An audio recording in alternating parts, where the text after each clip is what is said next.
Okay, we're ready. Okay, I'm gonna call today is April, I've lost all count, 20th, Philomath Planning Commission meeting to order.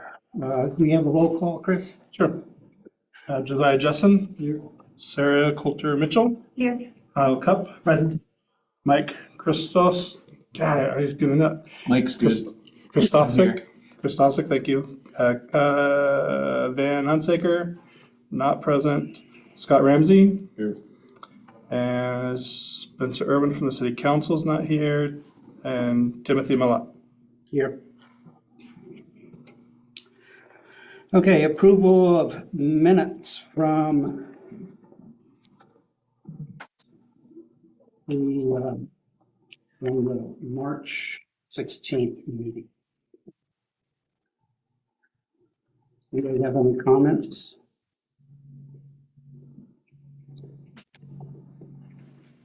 No?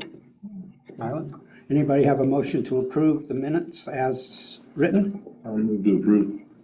Approved by Scott Ramsey. Anybody second? Second. Second by Sarah Coulter Mitchell. All those in favor? Aye. Aye. Opposed? Yeah, so moved. All right, so let's get to work. First item on the agenda is a public hearing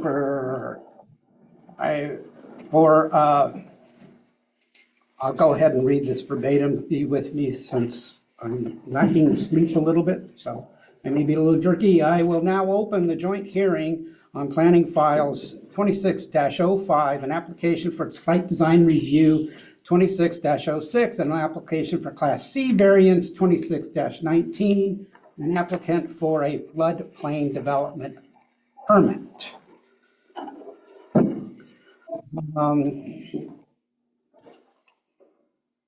The address that we're talking about this evening at this point is 134 South 10th Street. The applicant is requesting to construct an auto repair building, reduce the required landscape greenbelt from 10 to 5 feet, and development of a floodplain, development within the floodplain.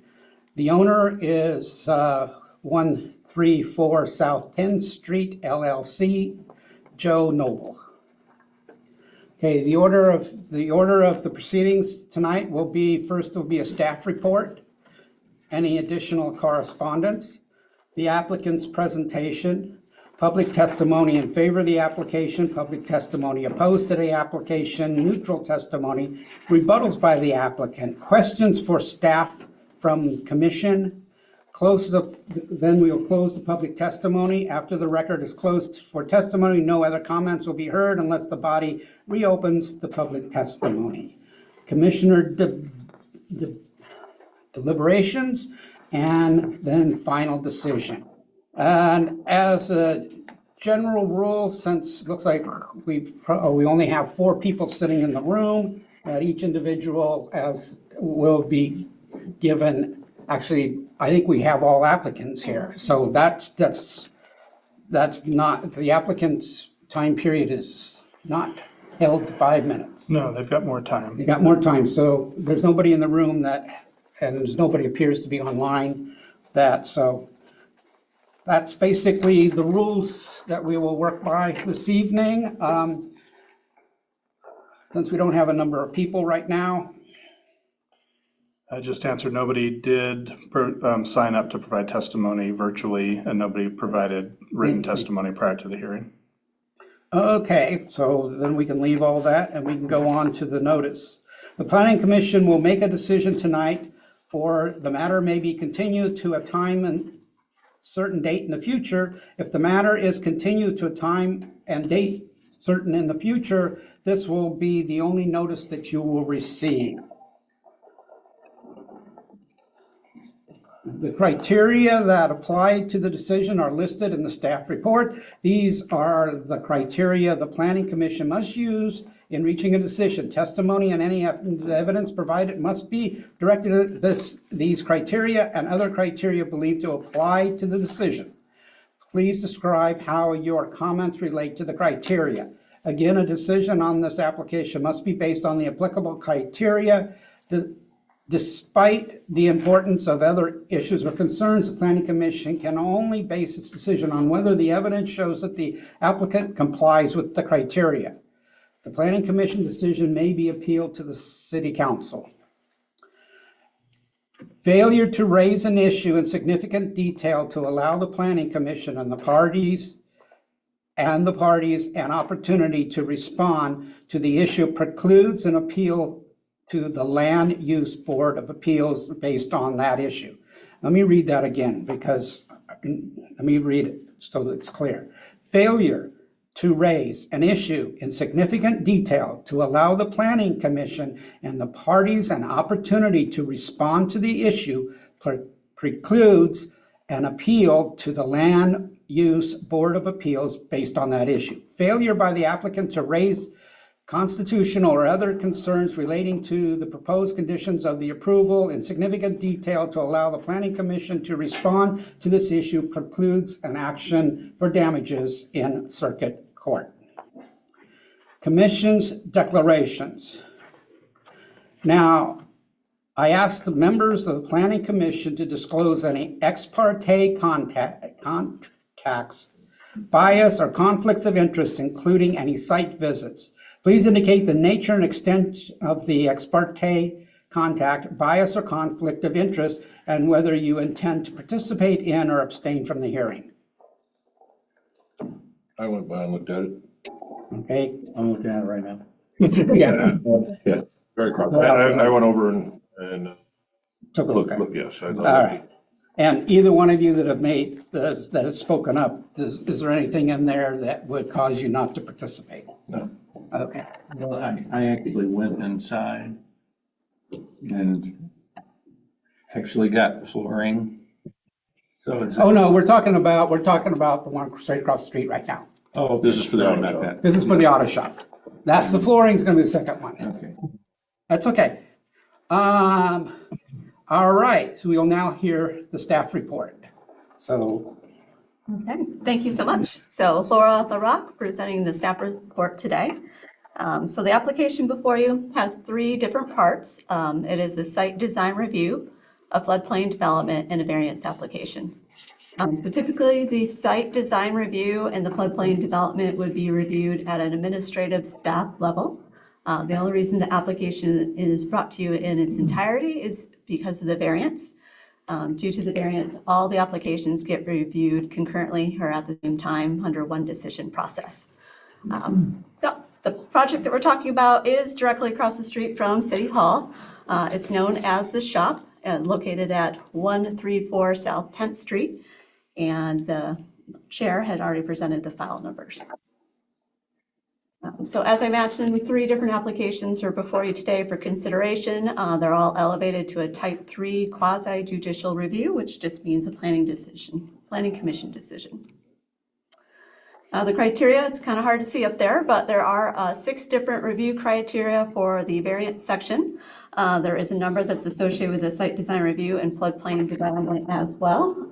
But I'll talk a little bit about hierarchy. If the variance application is not found to be approved, then the other 2 applications cannot be approved.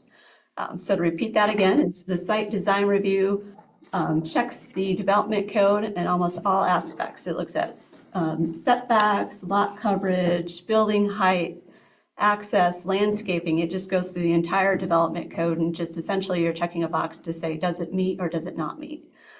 In this case, there's only one criteria that's not met by the site design review, and that is the application that's being requested for the variance.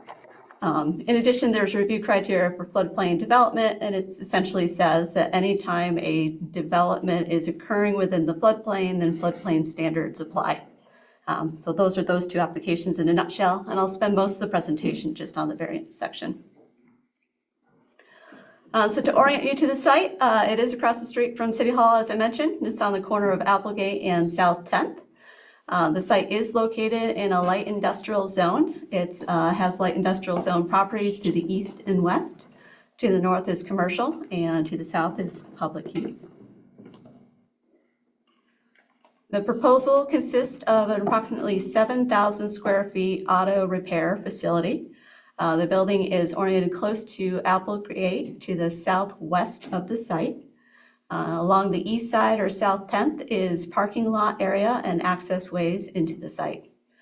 So what you're looking here is an excerpt from the applicant's site plan, and I'll kind of walk you through the site orientation of it.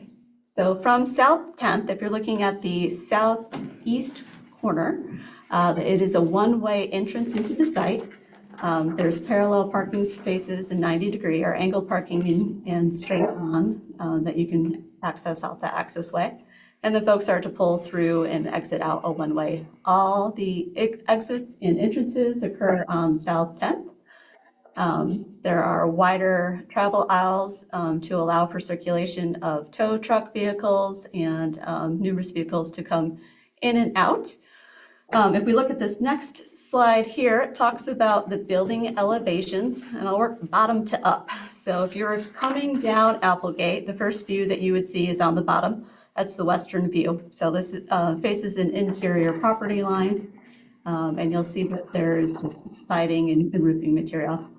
On the next one up, moving up from the bottom, this is the view that you would see from South 10th. These are where there are entrance or overhead doors allowing access to the shop stalls.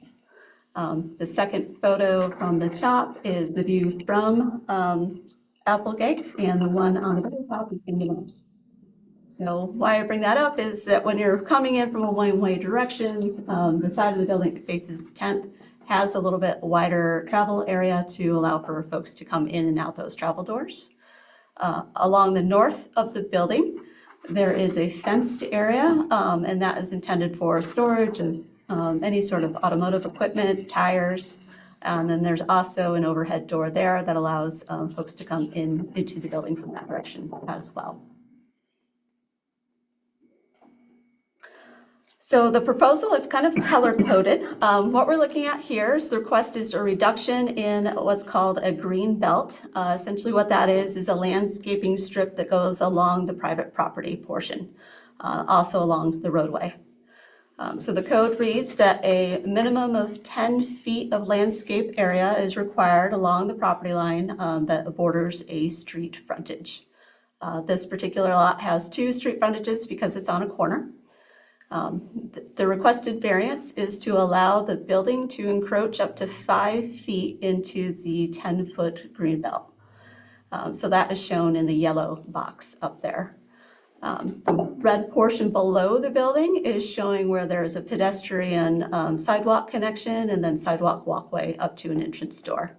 And that also has a minor encroachment into that green strip there along Applegate. When you're looking along South 10th Street, there's some red kind of triangle shapes there, and that is showing proposals for some parking stalls to encroach into that landscaping strip as well. So overall, in the staff report, it notes it's a couple hundred square feet along Applegate and a little bit less encroachment along the South 10th area. The proposal includes material that talks about that there is existing landscaping also on the public right-of-way. The code does not allow that to count towards the greenway, although if you apply it in kind of that logical manner, it's saying that you want a landscape strip by the street. In this case, there's about 4 foot of landscaping along the public right-of-way that borders the property. So when you add the 5 foot that can exist, and then the 10 foot that exists on either side of where the building is, the total deficit in that landscaping area is just about a foot when you count the public right-of-way as well. Justification for the encroachment that's included in the application is the need for parking spaces to serve the use. It is an automotive facility. They have customers that come and leave the site. They have cars that are left overnight so they can get put down in the first thing in the morning. And sometimes that there's additional parking needs. So they're not able to reduce their parking on site and still be able to serve all the cars that they need to contained into the property. The justification says that if parking was limited on the site, so if they are able to meet the entire green strip, then there would be spillover onto the public street. There would be customers that would be parking along the public right-of-way. In terms of the building, There is room to the north of where the building is, and you might say, why can't the building be oriented a little bit more towards the north to stay out of that greenway area? And the applicant is here today and will present, but there is an overhead door, and they do need a certain amount of turning radius to get into that side of the building, and as well as the need to screen off any sort of exterior storage material. So to have adequate space for the storage and vehicle movements is why the building is oriented towards where it is. So findings in the staff report, as you walk through it, site design review is met as long as the variance to the greenway standard is met through the variance. So essentially just says if the variance is met, then the site design review is, and the floodplain permit can also be met. All of these include just standards, conditions of approval. Looks like a long list, but essentially says to develop the property how it is presented in the application. And also some checkpoints to say what type of material is required prior to building permit and then prior to occupancy to make sure that these items are met when this develops. So with that, staff is recommending approval of all three of those applications with conditions. And with that, I'll turn it over to the commission and answer any questions that you might have on the application. Are there any questions or clarifications specific to the staff report at this time? So in regards to the parking spaces, I think the one for the entrance there, it's the larger of the three, it's in red, but it's got hash marks through it. And that one would be backing up into the street on the entrance side. I mean, what I'm counting up right now is 12 parking spots without the three in the red. That would be 15 parking spots, is it? That's necessary, can I? Yeah, and the applicant will have a chance to come up here and you can direct that question right to the applicant. If you'd like. Okay. What about the parking spot with the hash route red in it? Why is that different than the other two? Yeah, when the application was originally submitted, I believe that was the proposal to have that as parking. It was pointed out that parking cannot back into the public right of way. So I believe the hashing was added to represent that that would not be a parking stall. So that's not, so, I think that would be a good one to ask the applicant for to see if that deviation is still needed. yeah, so that would be a bit of a change then. We wouldn't even need to have that access there, correct? If that parking stall were to go away, landscaping could be added in one of those areas. That answer your question? Mm-hmm. Okay.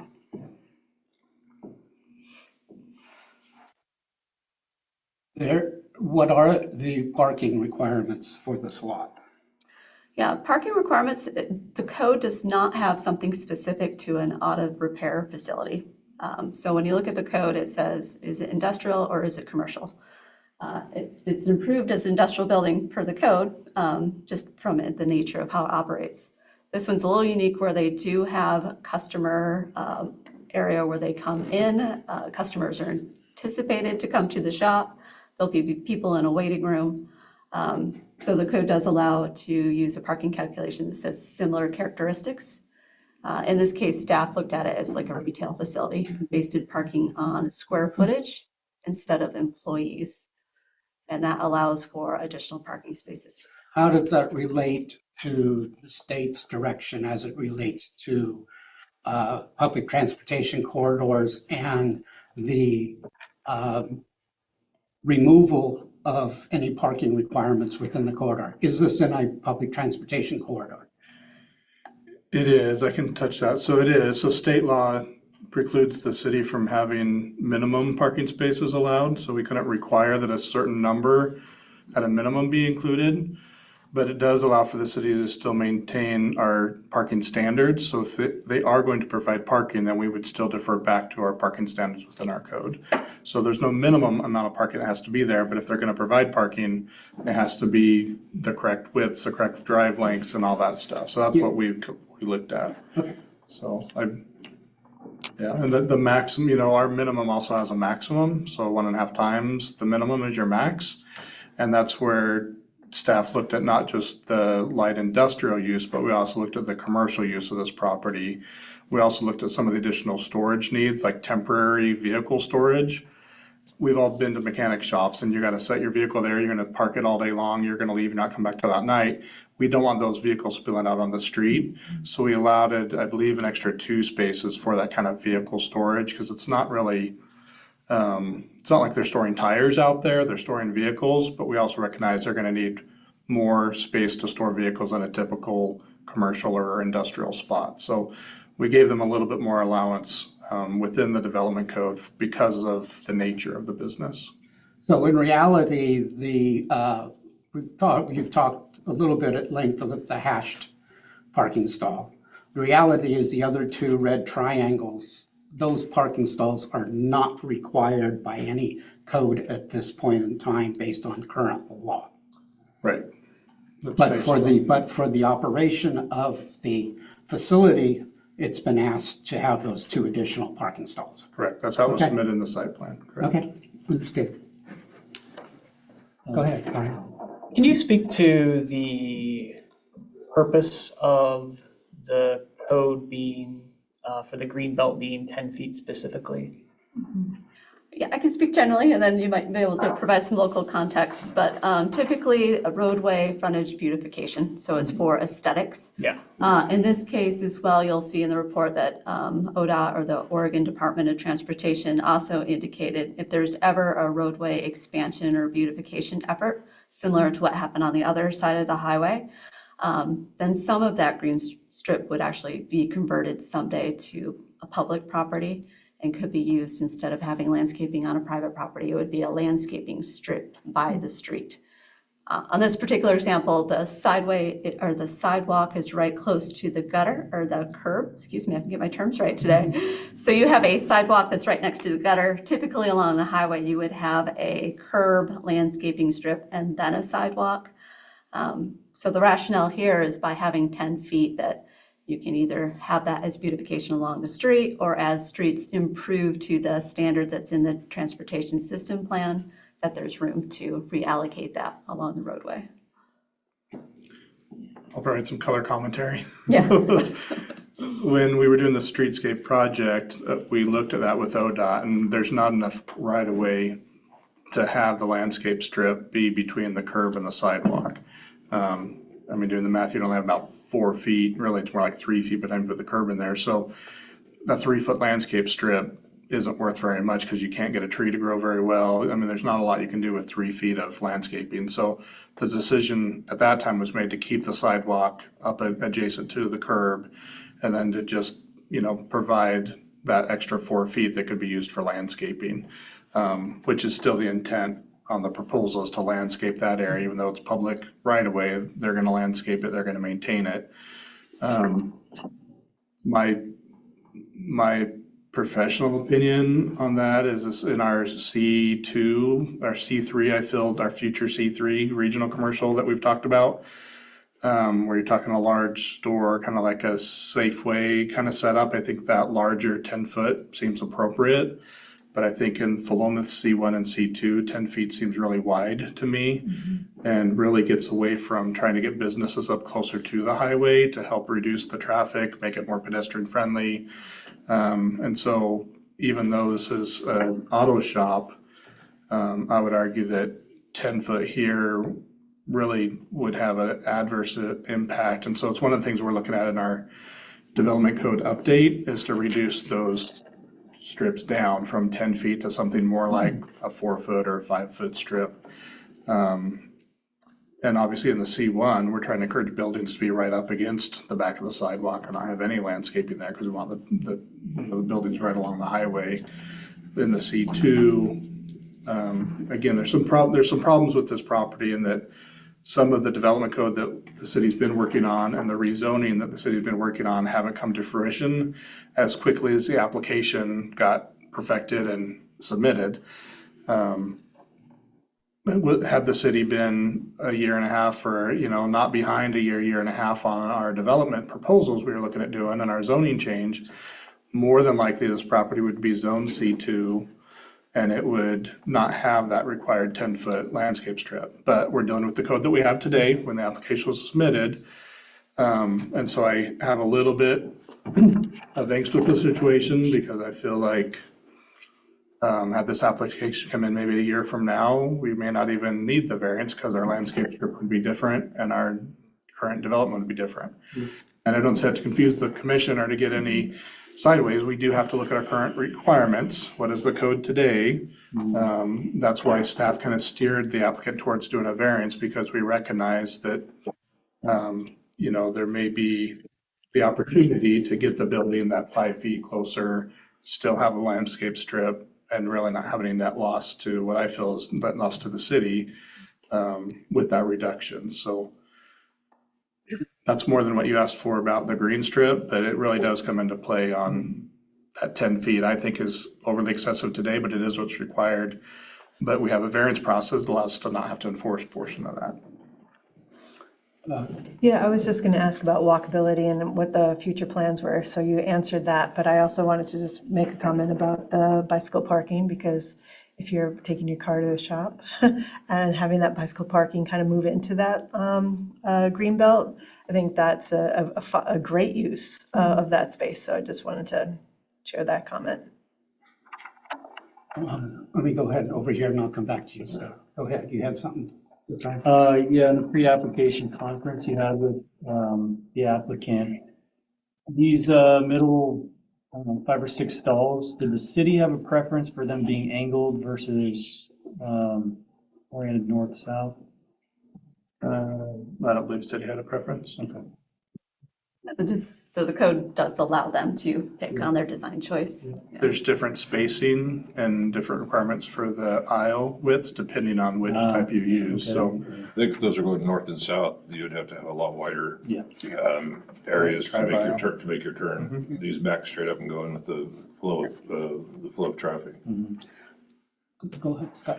I was just curious, I didn't know if you're allowed to, like, do they ever like swap? So where, yes, they are taking a foot off of the green here, but the blue lines indicate your setback requirements, correct?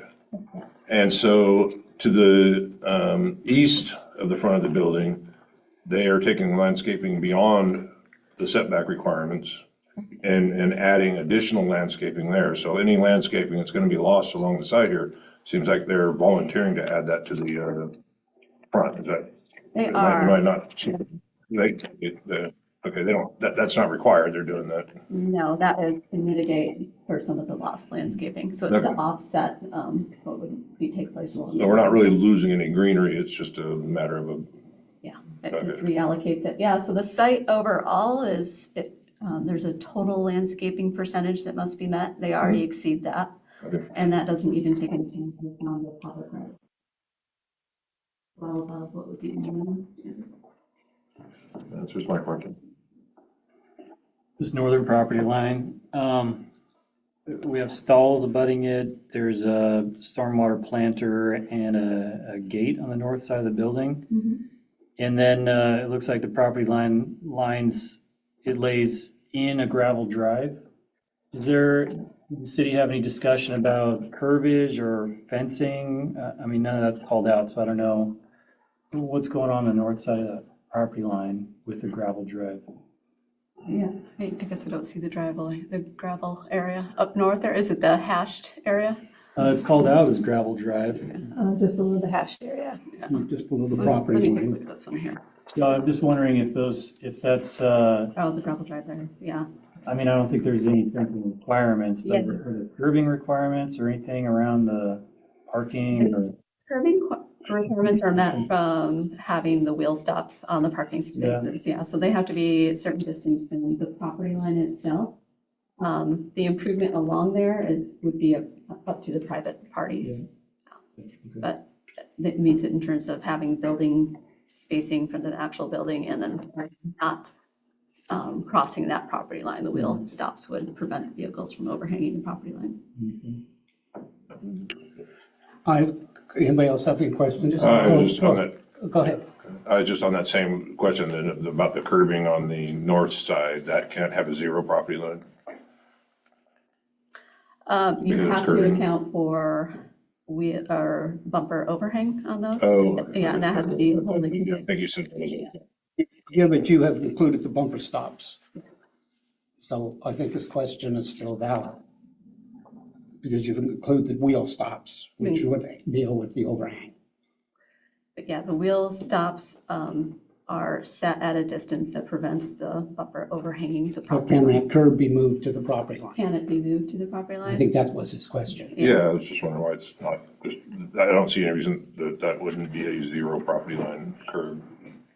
Yeah, and that would be a applicant question, might be a design preference or something else that we're not seeing here. Under the agency comments, it says the City of Public Works Director noted potential presence of contaminated soils in the vicinity based on prior infrastructure work. Forgive me if I missed it elsewhere. Is that any concern to the city? Well, the applicant did submit a phase 1 environmental study that said no additional studies were needed. Okay. So that was put in there just as kind of an advisory comment. And then there's condition approval as well to say if you come across things, then you need to notify the appropriate agency. So mostly advisory. Okay, thank you. Okay. I like to point to page 26 of the agenda, not the staff report, because I don't know what's covered up. I can't read it. The first two paragraphs that are on the page 26, can you please, staff, read them and then explain to me what is being said?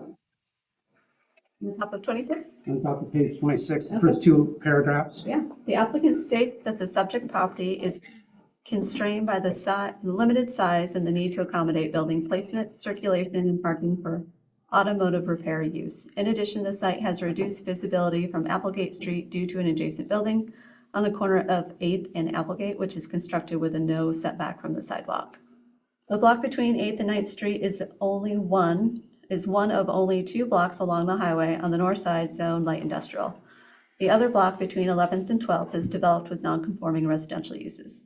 The city has expressed a policy preference for commercial-oriented development located closer to the street, particularly as vehicles approach the commercial district and downtown area.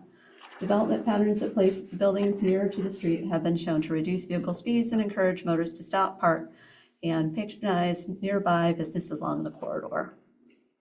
And I think Chris might have touched on this earlier when we were talking about the green belt. So local preference is to have buildings a little bit closer to the street. That does have an effect to slow down vehicle traffic, just like overhead trees and things of that nature would. So anytime people feel a little bit more narrow on a roadway, their natural tendency is to slow down a bit.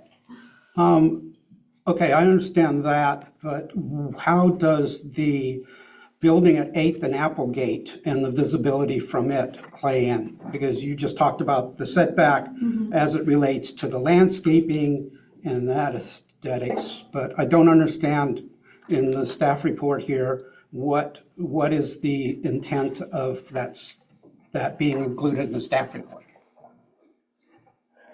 I think it's more just painting an overall picture of that strip. Again, I spoke earlier about the city's intent to look to rezone some of these properties. Some of that conversation is about what's on the ground today and how is this property being used. So I think it's just trying to provide a little bit more insight into what is on the ground, what's being used. There's, there are some residential buildings along there that are being used for residences, whether they be zone light industrial or commercial, there's still residential use there. There's a large structure on the corner of 8th Street that's doesn't comply with the setback requirements because it's built right to the back of the property, right? So I think I should just point out that there are other variances, if you will, whether they be legal variances or they be pre-existing conditions, but it's not like this is a uniform street and these guys, the applicant's looking for some type of a variance that's gonna make them look like the exception. There's already exceptions along that. So I think that was the intent, was just to show that maybe a reduced negative impact if the variance were to be approved, that the rest of the street also has some variance nonconformity and those types of issues. That was the intent. Okay, and so the conclusion to section B That's on page 26. There's, based on the foregoing, which is partially what was read, the record demonstrates that a hardship exists, which is particular to the site and not generally applicable to other properties. The criteria is satisfied. Staff stands by that statement? I think that's more specific to the paragraph directly above that, which we didn't read, which talks about the building at 6, at 8th and the corner of 8th and Applegate that doesn't have a setback requirement and does create a bit of a hardship for this property in that it is all the way up front and this building is set back. Or if it were set back all the way, it does create a bit of a hardship here because of the non-conforming use of the other building. And this criterion the criterion has been satisfied. All the criterion that's under section B of the variance, item 2, class C variance, under B, that entire section, this statement is what the staff is standing by. Yes. Okay, thank you. I want to go on page 28, under E. In the second, at the end, I'm going to say a little bit, but then I would like to ask staff to read. The last sentence in the second paragraph says the parcel is also partially hidden on oncoming traffic. This is talking about hardship, not self-imposed, is the section we're in here. And it's saying that the parcel is also partially hidden to oncoming traffic by the storage facility that sits on the corner of 8th. Okay, I don't take exception to that. I like the next paragraph to you've briefly touched on this, but can you read that next paragraph? The one that says the record does not clearly establish. And I have a question on it as well. So the record does not clearly establish that the proposed building location and associated encroachments are the only feasible design solution. However, the planning official has looked directly at additional site configurations and believes that the proposed site plan is the least impactful in reducing landscaping requirements while maintaining a design that will have minimal impact on the adjacent properties and the public right-of-way. Okay. So based on your earlier presentation, you talked about the building not being able to be pushed 5 feet to the north, in part because the current design of the building has a bay that comes from the north. So my argument to this is you hear again, it says that it's not, that that the criteria is satisfied, that it's not a hardship imposed by asking for that 5 feet. I would argue that in fact it is. Whether I disagree or agree with that we can deal with in deliberation. But I don't believe that criteria has been met because the building, yes, the way it's currently designed, it cannot be moved 5 feet north and still function. So I would argue based on that, it is a hardship that is self-imposed.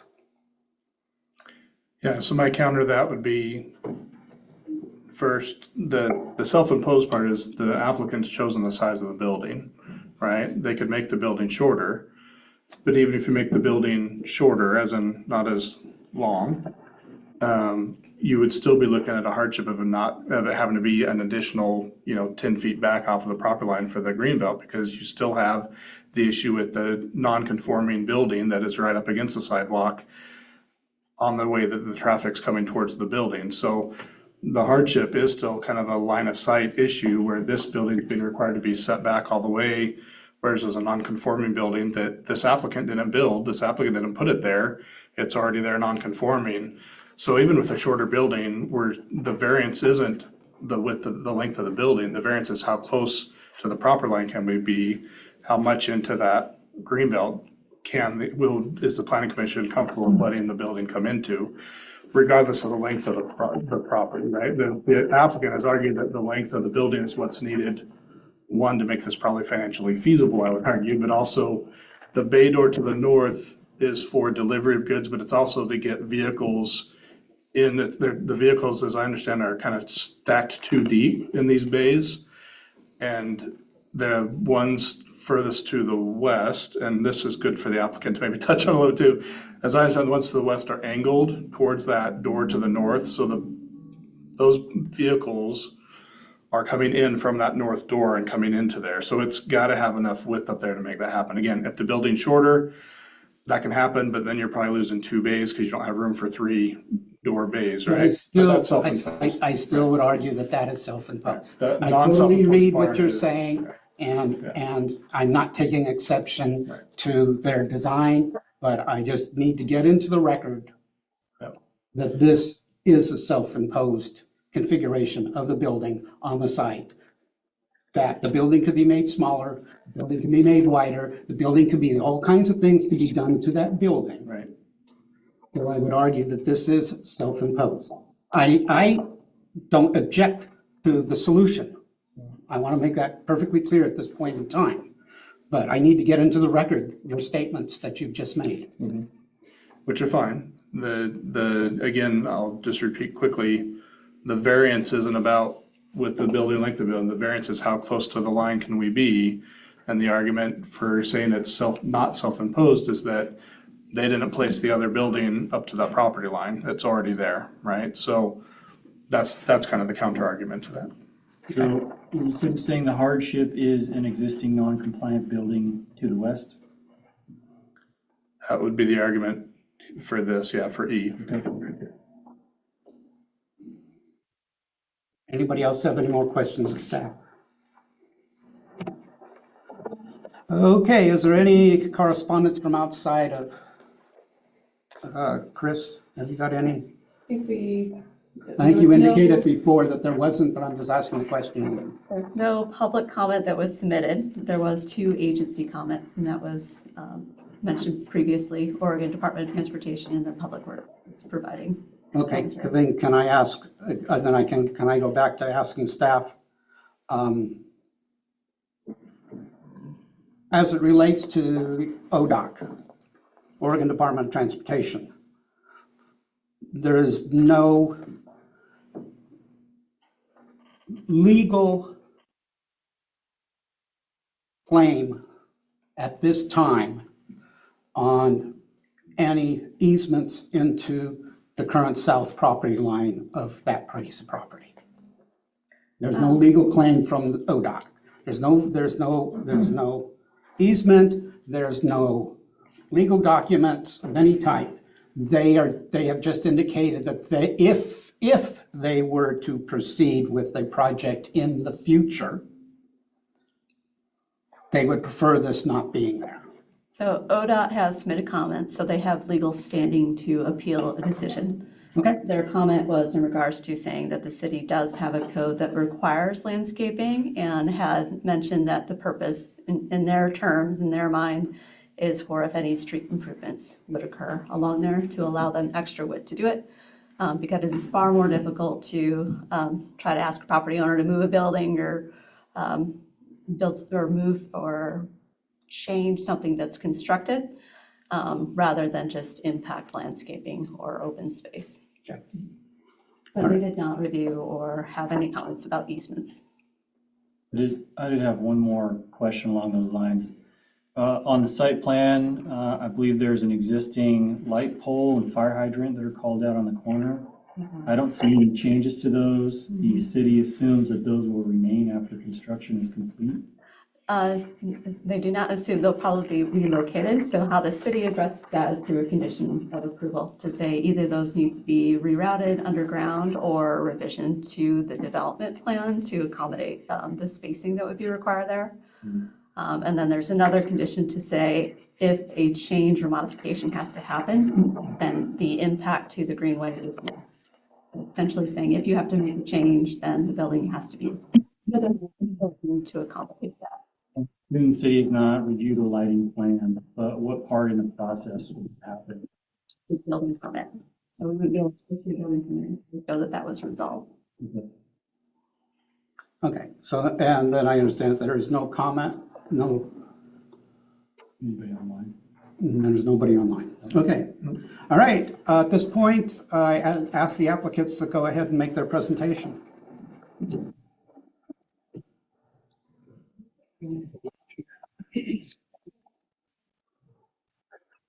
Well, thank you for, And thank you for your patience. yeah, absolutely. So For the my record, if name, you could state your name and Yeah. city of either business or personal. so my name's Joseph Noble. I am the owner of the shop, the business, and then,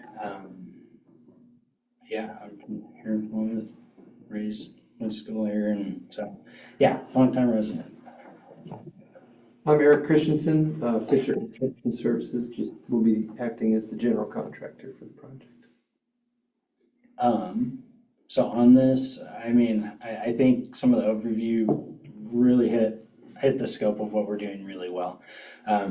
Some of the key things that have already been brought up, are, well, obviously the variance and how we're shifting the building down. I guess I'll kind of work through a couple of those aspects real briefly and on the thought process and design.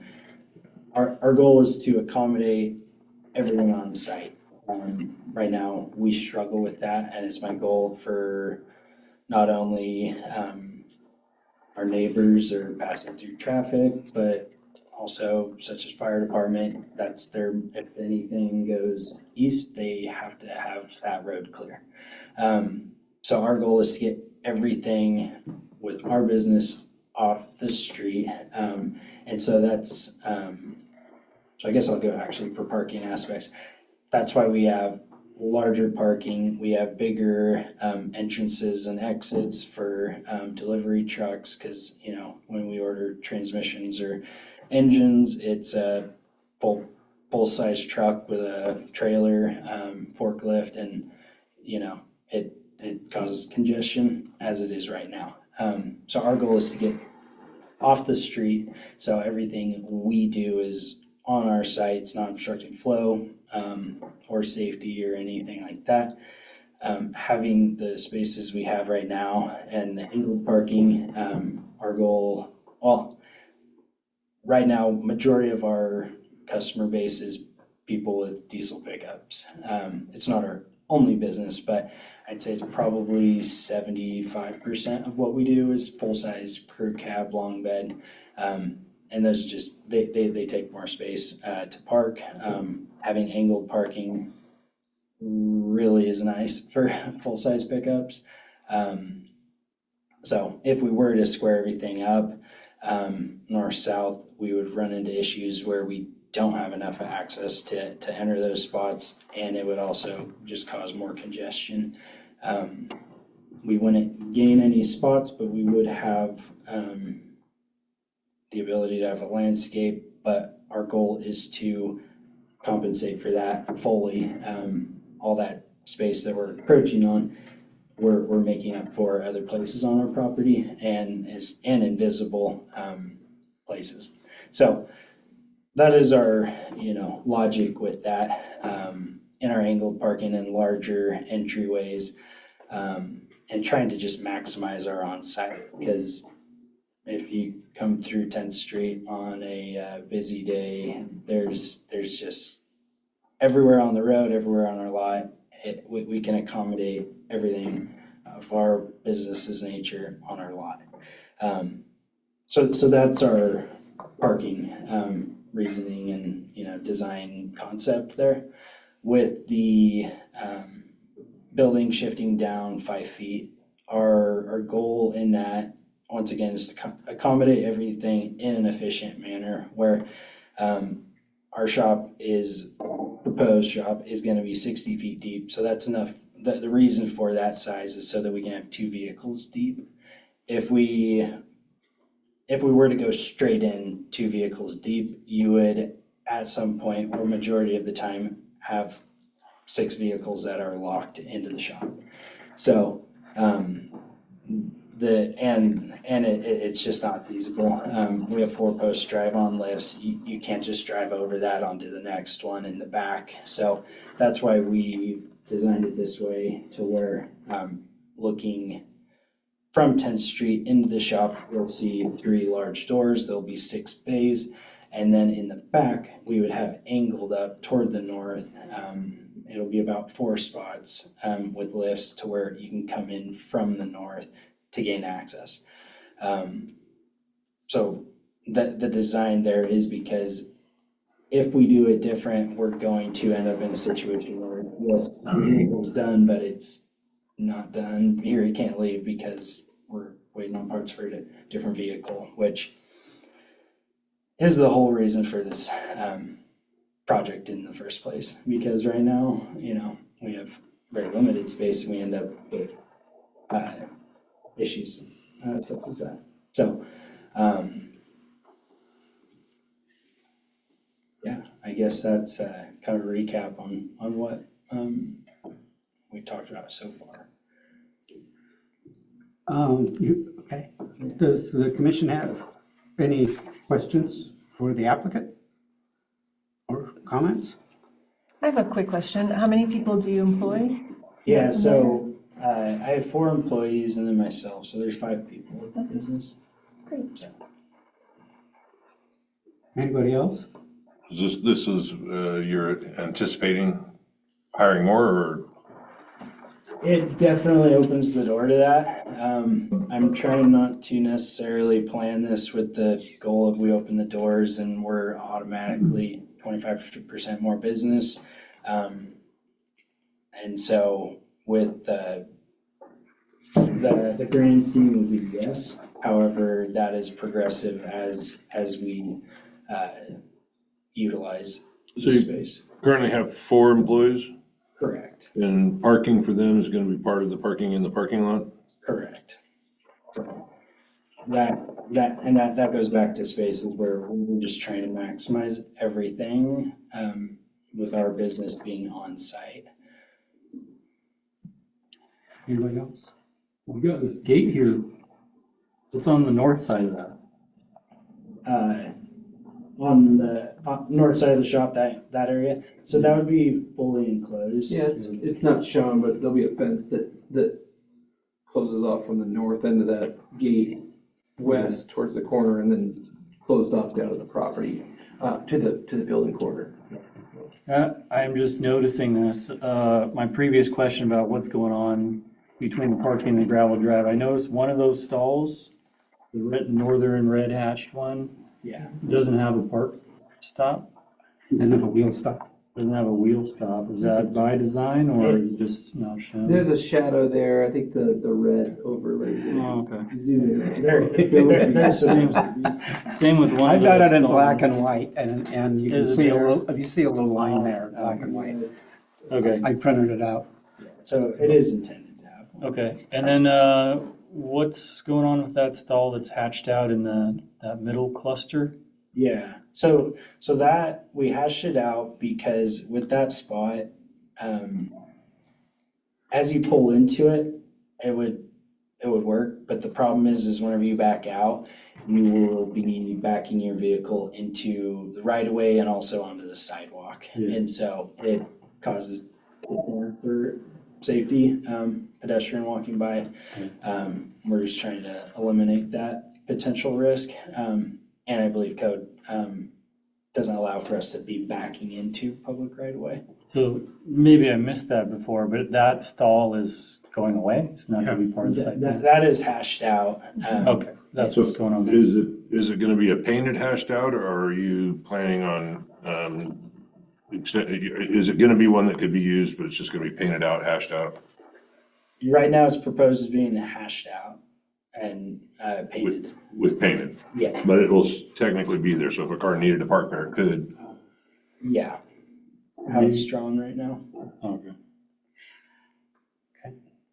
And then, on the west side of the building, is that kind of an alleyway? Is that gonna be used by the business or is it just dead space? Yeah, so that space is ultimately dead space. And so, setback and another. And the stormwater quality planters there on the west side are capturing, it's a single slope roof from east to west, so there's 3 downspouts. Yeah. And so there's 3 water quality planters that will Gotcha. capture off each one of those. So And it takes care of the setback and then each individual stormwater quality planner.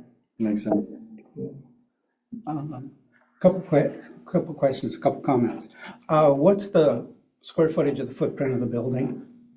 It's 7,200. 7,200? Yeah. Okay. And what I'm gathering is your intention of this project is to be a good neighbor and to fix some of the issues that you see in and around your property. So you're looking at this to be positive for the city. Oh, yeah, absolutely. Yes, absolutely. Before I even started this, I went, door to door down Wall Street and, talked, because I was like, I don't want to present this if I know it's gonna be a problem. That there was very much support with, yes, I don't want vehicles parked out in front of my house every day because your business doesn't have parking. So, absolutely. Not only just logistically, but, aesthetically driving through town, our lot is in need of a makeover drastically. And it's gonna be very beneficial for just driving through along with our function and really everybody around us as far as traffic.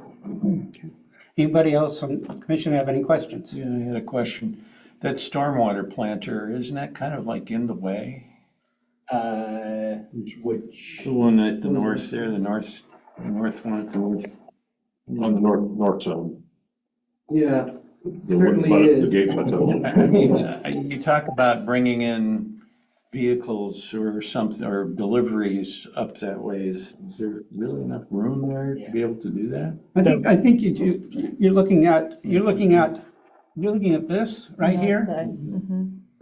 Oh, this guy. to the right of the gate. It's an 8-foot gate? He's got more than 8 feet there. Figured it out. I don't think it's called out there, but Yeah, so it doesn't swing all the way to the front. there would likely be a post right at the corner of the planter, allow that to swing parallel, and then the one on the south side to swing out. Or it could be, it hasn't been determined 100% what type of gate it would be. You might put an airplane hangar over there or something, but hasn't been finalized. As for its placement, yeah, it's very inconvenient. Our lot is extremely flat. So that was a very, very time consuming in many drafts on design as far as water runoff, because our property is subject to, we need to filter and also hold on to it for, or detain it for a period of time. And so And that's based on your use, the automotive use. it's based on ultimately our permeable service. It doesn't, it's not because we're automotive, it's because we have, it was more than a quarter acre. We have acres. So that's why. It's very inconvenient. We tried everything, but it wouldn't work to meet those requirements. It has to be there because that's some kind of code or? Yeah.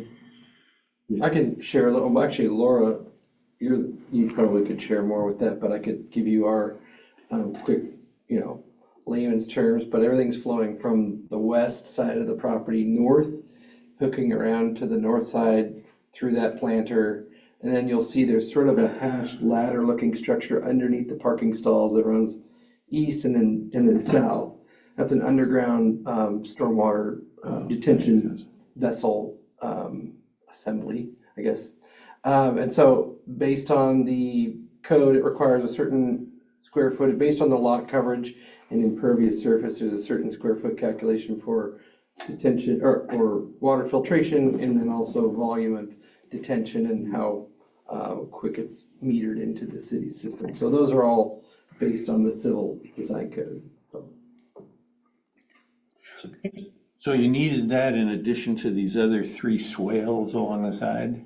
And one out near this southeast corner there where that underground detention terminates. There's a little half circle triangular detention area there. And to get the flow to work because it's so flat, it was a challenge, but that was the final. So how do you keep used fluids from getting into the stormwater and Yeah, mucking it up? I mean, I guess that's, Can I interject a little bit? That's beyond the scope of our commission. Yeah, how they technically do it. And so I would ask that we move on to a different question, if you've got it. I think just for educational purposes on this one, process-wise, so on the site design, we're really looking pretty two-dimensional setbacks, distance, all that. Once it gets approved by, on the site design review for the two-dimensional, it'll go through a review process through the city engineer and the public works director, and they're gonna look at water and sewer and storm and all of those provisions. They've done some preliminary checks to get this far, but typically it's not required even at this point to have those, other than anymore, as we said, through new state regulations in our permit for stormwater, any site that gets developed for more than a quarter acre is required to not only do detention, but also water quality. That's a newer provision, so we're encouraging property owners to go a little bit further in engineering, because it is tricky, especially on any lot in the city, not just a small lot. Relative to the city, it's not necessarily a small lot, it just happens to be a lot in the city. It's difficult to fit a building, parking, and all these provisions for your water quality, but it's a requirement. And so they're smart to kind of looking ahead, but it's not something we typically review as part of the site plan review. But rest assured, it will be looked at prior to building permits getting issued. The engineers will review it, they'll work with their engineers, and they'll get those approvals before the building permit is issued. So, and then we'll look at things like ongoing maintenance, prevention, all that stuff gets looked at that time. I'm sorry, just point of clarification here. The light drawing underneath the parking lot here, what was that again? I didn't quite catch what you Oh, the said. shadowed The- L-shaped structure, that's the underwater detention facility, so it'll store all the stormwater coming off the roof and off the driveway. It gets filtered and then it gets stored in a vessel, and then it's metered out at a certain pace so that you can absorb a big rain event without causing a big influx into the storm system. Okay, great, thanks. State laws that once your property is developed, the rainwater can't flow off your property any higher rate than it did prior to the development. And so if you imagine that was all grass, how much water hits that, how much water would flow off of that property versus how much would be infiltrated into the ground. Those are the numbers that the engineers use to determine what rate the water can flow off your property even after development's taken place. So obviously in a large rain event, when you're hitting roofs and asphalt, that water is going to flow fairly quickly. And so they're required to do the calculation to figure out how much detention they're going to need to have on site. That's any type of development. Well, any type of commercial, industrial, and then any development, even residential developments, they look at that more cumulatively. And so you'll often see in a subdivision, for example, you'll see an area where it's built in for on-site retention of that water and doesn't let it flow off the site any quicker than it would have prior to development going in. All right. Anything else at this point? Okay, public testimony, once again, we don't have anybody in the public testimony unless either one of you two want to say anything in public testimony. I'm not encouraging you, I'm just giving you the option. That way I'm not saying, no, there's nobody, and somebody comes up later and says, wait a minute. All right. Okay, at this point, does the, so as far as okay. Does the commission have any additional clarifications of staff? Staff have any clarifications they want to give?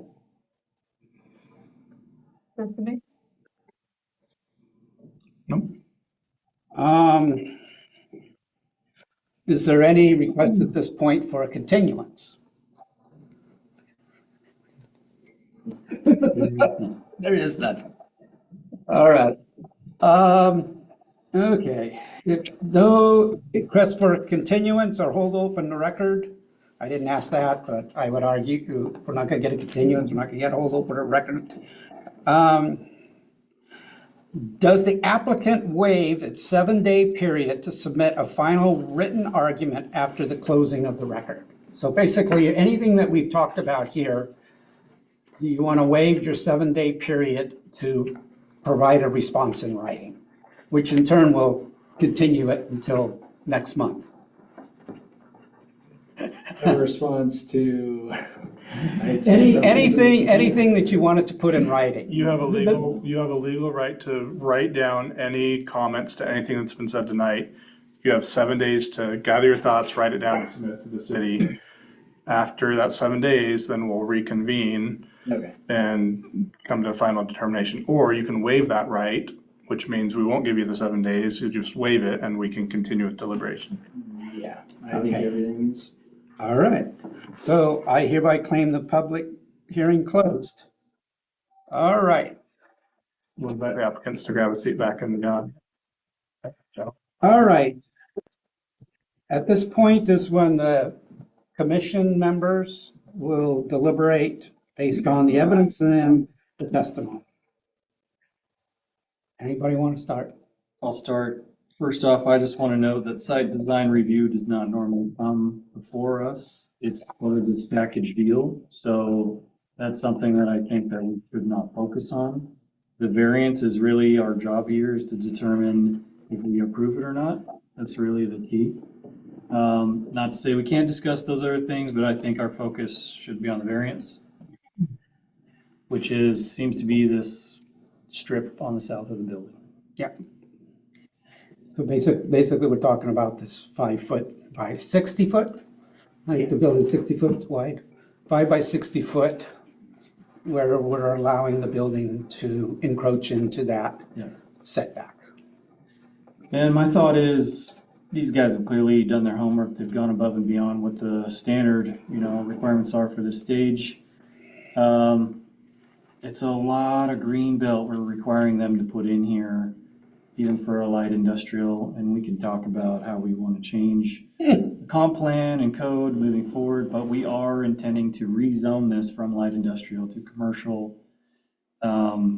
We didn't really discuss the differences in the requirements between light industrial and commercial. If they were going to build this 2 years from now under commercial zoning requirements, what that would change, but they're trying to, improve the city. They're moving all the stuff that has to be on the street. They're trying to get it all onto their own lot. That's why they're adding all this parking. So I think weighing all those things, I'm in favor of approving it. Chris, do you have a comment? Just to respond to the question integrated in there, I believe the staff report mentioned, as it was pointed out here, for light industrial, the setback is 30 feet. For commercial, C2 is 10 feet. Because of the use of the business there, we went with the 10-foot standard for this property. We felt it was more appropriate because of the use. It's allowed in the business as well as light industrial. So we went with the 10-foot, and that's what the variance was from. If this was a light industrial, like on the south side of Applegate, where we have a lot of light industrial, the standard setback there would be 30 feet, right? And so to your question, would it change if it was light industrial commercial? It's already different, 30 feet versus 10 foot. We're treating this more like a commercial property because of the use. Yeah, so that's part of the variance we're considering. Right. I agree with Josiah. I think also I like the point that Laura made as far as the landscaping south of the sidewalk being a considerable amount, and the 5 feet north of the sidewalk creates a very walkable, a very beautiful type of environment. So I don't see that a reduction of 5 feet would reduce the beauty along Applegate. And I also agree, I think they've gone above and beyond with the landscaping. I think it's great. I think the building design looks great. I like that they're gonna have a waiting room and bike parking, so think it's just gonna be an overall win for the city. I'm in favor of approval.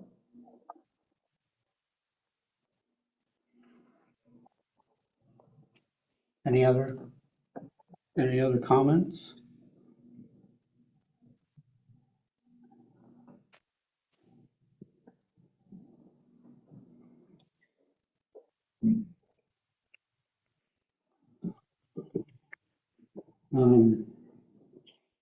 I would support what's already been said as it relates to this project.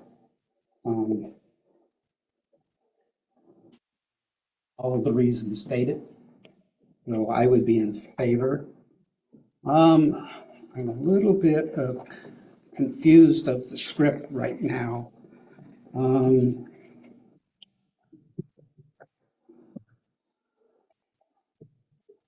So There's a statement, it says, is there a motion to amend any of the findings in the staff report? I.e. the findings being the recommendations? the findings would be, Any statement under the review criteria, so Right. any aspects of the staff report. so throughout the staff report, there's a criteria, and then the staff report explains whether it meets or doesn't meet that criteria. So we're talking about whether we want to amend what is in the staff reports, Findings. meanings of the criteria. You raised an objection earlier about whether it was self-imposed or not. I understand. The staff report currently says that we don't believe it's self-imposed for the reasons given. And as an example, you could choose to amend that to say, we believe that it is self-imposed, in which case we would then look to deny the application because it's self-imposed, doesn't meet the Okay, criteria. so that's where we're going with this. Right. So this is a little different script than we've used in the past. This is given the opportunity for, if there's anything in the staff report, any of the findings, any of the facts that are stated there that the commission doesn't agree with, now's the time to change them, and then you're gonna make your decision based on the findings as approved by the I don't planning understand commission. that. Why would the planning commission change the staff report finding? Yeah, because we've never They're not done our- that in the past. They're not our findings. Decisions are discretionary, so it's not saying, does this meet a numeric standard? It's saying, is this self-imposed? A lot of people could interpret that differently. Staff presents their position and how they interpret that, but there could be other interpretations here. Well, let's just for argument's sake, totally for argument's sake. Let's say that staff said that it was self-imposed. We're sitting here saying, yeah, we want to give them the land, we want to give the landscape. Would we have to go at this point in the process and say that there's a motion to amend that finding? Or are we able to go ahead and approve what the variance overall is asking for? That's the legal step that I'm Yeah. not understanding because we've never taken this step before. Yeah, I think it's maybe the terminology that's confusing. So you can choose to make a different decision than what staff recommends. Without amending the that- staff report. But you would want to say why you're making the decision that counters staff. I understand Yeah. that part. Yeah, That so part, but that's that essentially- isn't amending their staff report. Yeah, it's amending the reasons behind your decision. So if you're amending the findings, those are the reasons. And if you come to a different conclusion, then you would say, I make this decision, but, I'm basing it on this decision. I'm sure attorney is here. The current staff report lays out the criteria and says that it meets all of the criteria, therefore approval is appropriate. I understand, If- but I'm preempting the next one. If we took is your not that scenario. case. So I want to lay the groundwork before we close out this one, that we use that consistent groundwork as we look at the next one or any other that we are experienced in the future. Right, so we're just talking about this application, because we want to stay here.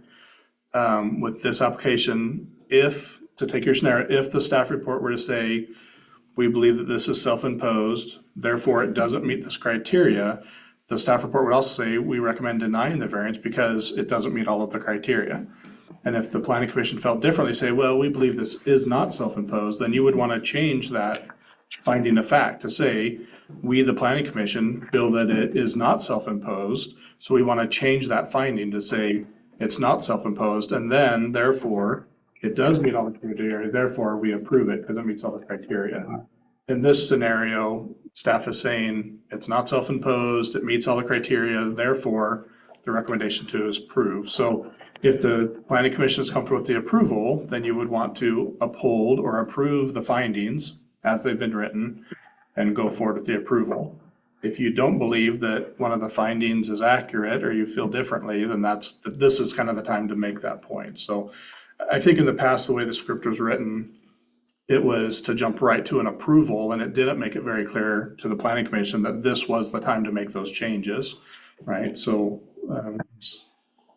or as kind of stated, this is the opportunity to tell us if you feel differently than what the staff has come to the conclusions of. Why couldn't I just make a motion to approve with an exception to that criteria? You could just make, well, Don't meet all the criteria. and get yeah, that was, if it was challenged, right? If it were challenged and somebody'd say it didn't meet the criteria and the planning commission never said it didn't meet the criteria, and never said that it did meet the criteria, right? So you don't want to be challenged and not have any grounds to stand on. Why? Because it was I something don't that's disagree with totally, you. because it was something that's totally new. I have not seen before in the nearly 4 years, that particular approach to a solution. And I was looking for something. So based on that, how does on page 38, starting in line 20, how does the city manager recommendation come into play?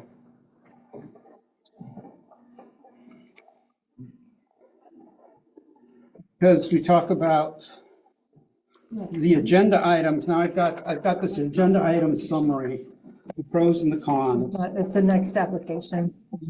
No, 38, I'm at 38, did I go to the wrong application? Next application. Okay, use that one for the prior application. I've got too many copies. The back page of on the front. Page 6, in this application. Page 6. It's line 13. All right, but this is where we have suggested motions. Okay, this is why, oh my God, so city manager recommendation. So it says is there a motion to amend the findings? So our commission options at the top of page 6 are to approve all applications with conditions, continue the hearing, and deny the application. So what you're saying is before this occurs, we have to do this final. Amend it, then we can approve it. If you agree with all of the findings, then you don't need to change any of them. You Okay, can move right but if we to. disagreed with a finding, whatever it happens to That be. would be the time to talk about it and put a motion together to So say. there'd be a motion to deal with the findings, and there'd be an overall motion for staff for approval. There's two motions involved, is what you're trying to tell me. Yep. Right. All right. That makes sense. Yeah, you can, if you don't disagree with the findings, you don't have to do a motion to change the Understand. findings. And you don't have to, the motion to approve the findings is kind of included with the approval if you choose to approve. Okay. If you read, I think I'm looking at A, if we have it in there right. Submitted conditions approval in the staff report. So, All right. All right, so since it appears that there is, we're talking in general terms, we don't disagree with what's in the staff report. Let's move on to page 6 there. There's 3 different motions there. Does anybody want to make a motion? So wait, you have no motion on the findings? No, because there's no reason to, No there's no amendments? motions, there's no amendments to the findings Okay. that I'm hearing. I move to approve file numbers 2605 site design review, 2606 variance, and 2619 floodplain development permit, subject to the conditions of approval in the staff report. I'll second that.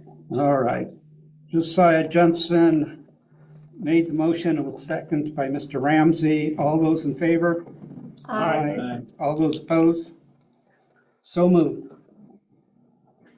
you've got one last paragraph, Chair, page 7 of the script. Oh, if any participant is not satisfied in the decision, may appeal to the city council within 21 days of the date of this decision. All right, can I argue, let's take a break? Sure. Oh, actually, no, hold on. Before we take a break, I need to start something and then I need to back out of it. Oh, these doggone, can I have that one a minute? Yeah, you gotta take it to ex parte. I gotta take it to ex parte. So I'm gonna go ahead and open the hearing. I will now open a joint hearing on planning files 2611, an application for floodplain development permit, 2612, application for Class C variance, and 2616, application for major modification. The address is 921 Applegate Street. The applicant is requesting to add 540 square foot showroom to their existing flooring materials building, reduce the required setback, green belt strip, and site landscape, and develop within the floodplain. Owner is Curtis, it's not spelled right here. Curtis Flooring Properties, LLC, Kyle Curtis. The order of the proceedings tonight will be staff report, additional correspondence, applicant's presentation, public testimony in favor of application, public testimony in opposition to the application, neutral testimony, rebuttals by the applicant, questions for staff from the commission, and then close public testimony. After the record is closed for testimony, no other comments will be heard unless the body reopens the testimony. The commission will deliberate and final decision. I'm not going to read that. Not have that. The planning commission will make the decision tonight, or the matter will be continued to a date certain in the future. If the matter is continued to time and date certain in the future, this will be the only notice that you will receive. The criteria that apply to the decision are listed in the staff report. These criteria planning commission must use in reaching their decision. Testimony and any evidence provided must be directed to the criteria and other criteria believed to apply to the decision. Please describe how your comments relate to the criteria. Again, the decision on this application must be based on the applicable criteria. Despite the importance of other issues or concerns, the Planning Commission can only base the decision on whether the evidence shows the applicant complies with the criteria. Planning Commission's decision may be appealed to the City Council. Failure to raise an issue in significant detail to allow Planning Commission and the other parties an opportunity to respond to the issues precludes an appeal to the Land Use Board of Appeals based on that issue. Failure by the applicant to raise constitutional or other concerns relating to the proposed conditions of approval is significant detail to allow the Planning Commission to respond to the issue precludes the action for damages in circuit court. Tim, Now, can I interject real quick? Just for the record, did you ask staff if anybody had signed up to provide testimony remotely? no, I did not. Nobody has. Okay. We'll note that on the record. Nobody had signed up to provide testimony, and the city didn't receive written testimony prior to the hearing. Now, I ask any members of the commission who disclose any ex parte contracts, bias, conflicts of interest, including any site visits, please indicate the nature and extent of the ex parte contact, bias, conflict of interest, and indicate whether you intend to participate or abstain from the hearing. I claim that I have a bias because I have been hired by the applicants to provide them design services. So I hereby recuse myself, but will stay and participate on behalf of the applicant. So now you can call for rescue.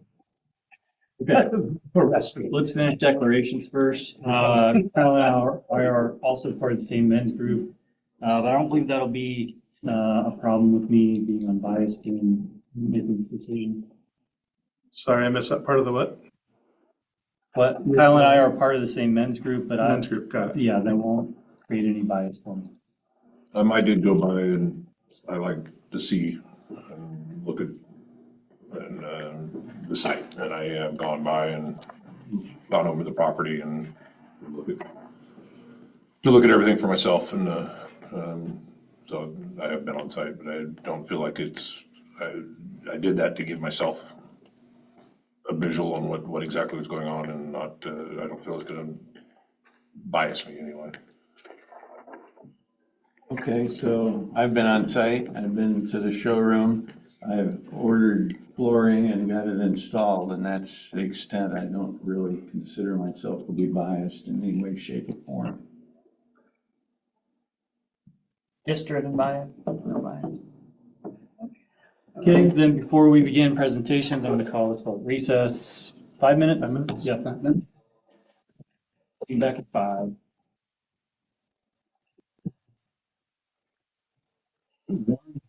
No,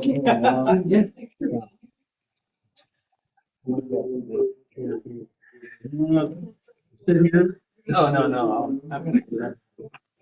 Yeah.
let's go the other way.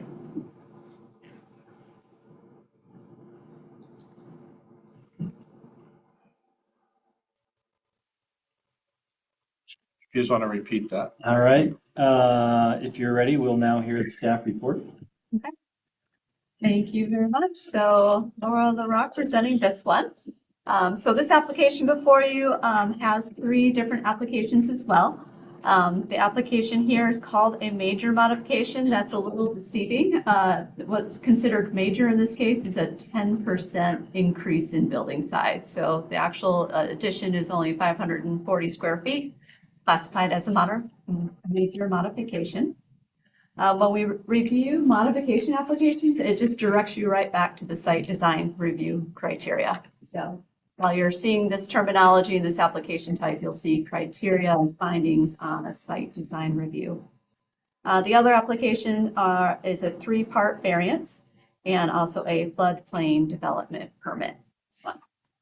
So this property is called Curtis Flooring. It's located at 921 Applegate, just north of City Hall where we sit today.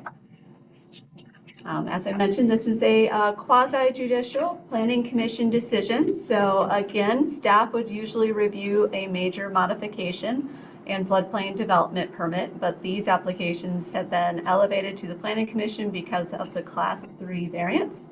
And then they are reviewed concurrently at the same time for one decision to be issued. Sorry, I was going to try to hear this real quick. I think it's here.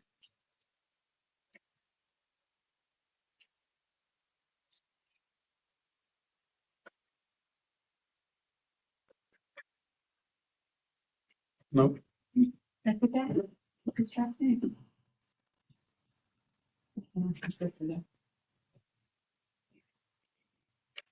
Okay. So this staff report, although there are 3 applications, I'm going to focus again just on the variance. That one is the key. Without approval of the variance, the other 2 applications cannot be approved. And the only items that came up for review that were non-compliant in that major modification site design review are items that are being requested for a variance. So the property is a narrow interior lot, just means it has street frontage on one side, surrounded by existing development on all others. It's currently zoned as a light industrial property with commercial to the north and public use to the south. The site is developed currently, so it has an existing building space for a flooring business. Along the west side of the property is existing pavement parking areas, and to the north of the building is also parking stored at that site. The proposal is to expand the existing footprint by adding a 540-foot addition to the front of the existing structure. It would be approximately 1 story in size. The addition itself will conform to the city's architectural design features. It'll have some overhanging variants in different building materials, and I'll show you an elevation on the next slide here. Some storefront windows, direct pedestrian walkway right to the sidewalk. So this moves to our current code and conforms to building materials and orientation and things that the site design review application looks for. So there are 3 variance requests in this one application. The first one is for a reduction in the front setback. So in the light industrial zone, there is a 20-foot building setback from the front property line. The existing building is non-conforming. It only sits at 18 feet from the front setback. The applicant has proposed a 0 setback, which just means that the building additional would extend all the way to the front property line for the length of the new addition. The plan does show a 1-foot setback, so there might be a question there about what's intended, but there will also be some overhangs for these awnings that would extend further into the public right-of-way. That, as a staff report, if you read through, would require just a license to occupy, essentially a permit to say that those overhangs would still comply with accessibility and allow people to walk along those sidewalks without any sort of Aside from the setback variance, there's also a request to reduce the overall landscaping area. So this has a cross-hatched area that represents where green space landscaping exists on the site today and where it would continue to be proposed once the addition is in place. The site has a 20% minimum for landscaping coverage, and the applicant is proposing 18%, so a slight reduction in the overall landscaping. You'll see there's a little bit of a narrative in the staff report that talks about the area of the site. So we have an existing parcel.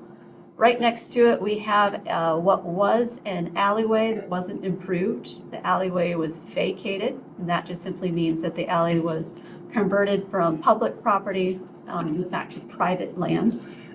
So the question that is in the staff report and just brings up is it's not clear if the applicant is calculating based on just the parcel, or does that also include that vacated area? But because we are so close to that code standard, we want to be really sure. So the staff just recommends a condition to say, show us a title report that would show the legal land description of that property so we can confirm what areas that we are working with when we apply these standards. The last variance is to the green belt. So again, in the development code, a landscaping strip or green belt is required based on use type. This is classified as a warehouse industrial when it was first approved. However, it does operate more like a commercial structure. There's a retail showroom that exists today. The proposal is to expand that showroom. Any type of showroom is indicative of having customers and clients come to the site, which is the nature of a commercial building. So therefore, staff has applied not the 30, but the 10-foot landscaping strip is what is being asked to be varied in this sense. You'll see along here and in the staff report as well, because the site is narrow, it just leaves a limited area for landscaping to exist. It would essentially be to the west of the addition, and then a little bit of landscaping to the east near the building entrance to the site.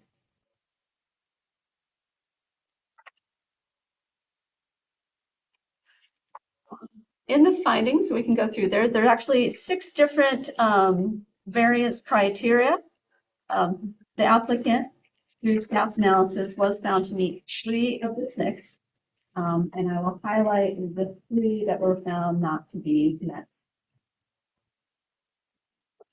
So on page 62 of the staff report, you can see detailed findings for criterion B. This one talks about a hardship due to site-specific conditions. So in the application materials, the applicant submits information showing that there is an existing non-conforming building directly to the west of this site. It's built at a 0 setback as well.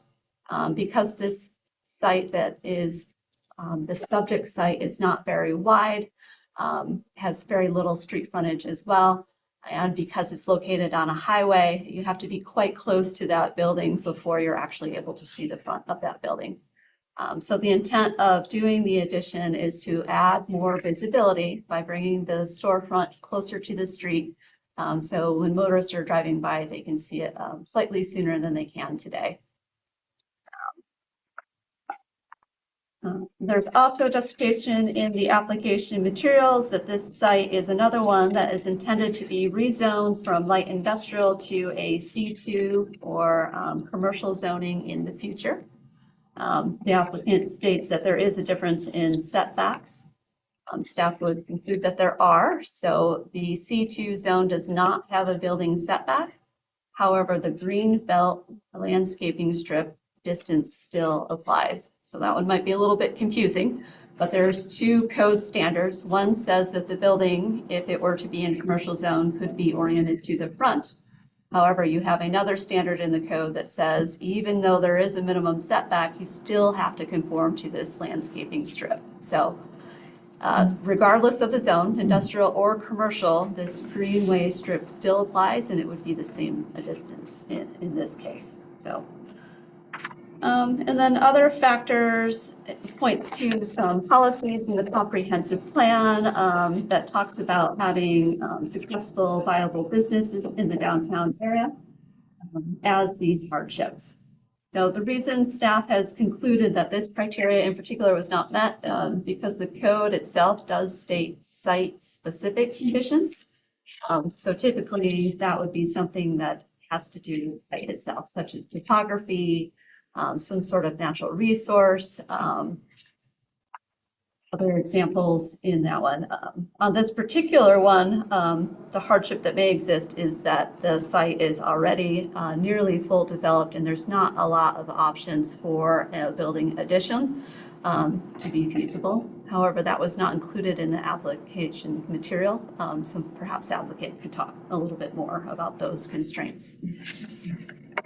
The other criteria found not to be met is a hardship is not self-imposed. So this one, again, restates the reasons behind the variance is for increased visibility, which has a direct effect to the function of the business and how successful. If they can get clients to come to the door by seeing it without having to circle around, businesses are much more successful. However, this one, it says, is there hardship not self-imposed? So when we look at that, we say, is there other options that may have been considered on this site that would lead to a reduced amount of variance or not meeting the variance all in all? So on this particular site, there is no side setback. An option for redevelopment could be, instead of increasing all the way up to the front property line, perhaps doing a longer, narrow addition or looking at other places on the site. Although, as we took a look and explained earlier, a lot of the site is already constrained by pavement, parking, and storage, which is also needed for the business. So this one, it is kind of a balance. You're saying, is the place selected the one that can be most compliant with the code, or are there some other options? On this one, we just felt the record was not complete enough to demonstrate that these other alternative-driven placements could not have been more achievable in meeting the code. And then the last one I'll talk about today is the minimum variance necessary. So this is the code that says, is what you're asking for the least amount of change from the development code as possible. And on this one, as I stated, there are 3 variances for a setback, a greenbelt, and landscaping overall. So this one is saying, is there any of those codes that could be achieved by a change in the application so that they are asking for the least number of variances? And there's detailed findings in there on staff's conclusions on that. But the one in particular that we thought of is the overall landscaping. There's only a 2% difference now. And that could be one where they could be closer to conformance by a minor change in the building addition so that there is community. All other codes have been found to comply in the site design review through that modification review and floodplain development with standard conditions of approval. So again, these conditions are just intended to say that if the application is approved, that it is to be constructed how it's presented to you today, and that there are certain items that are submitted to staff and at the various stages. So confirming overall lot area, for example, as a condition prior to building permit approval, and then just making sure bike parking landscaping is installed prior to occupancy. Those are some of the standard conditions that are included in the application. However, because 3 of the 6 variance criteria were found not to be met, staff did recommend denial for this application. Because these applications are linked and there is a hierarchy, if one is denied, the variance is found not to be met, then approval of the other 2 applications also will not be met as well. But with that, I will turn it over to the commission and answer any questions that you might have. Okay, are there any questions or clarifications specific to the staff report or staff at this time? They're saying that there's currently 18% landscaping. Where is that located? That's correct, yeah. It is a cross-hatch pattern on the site plan. So it's located along the, Where, what used to be an alleyway?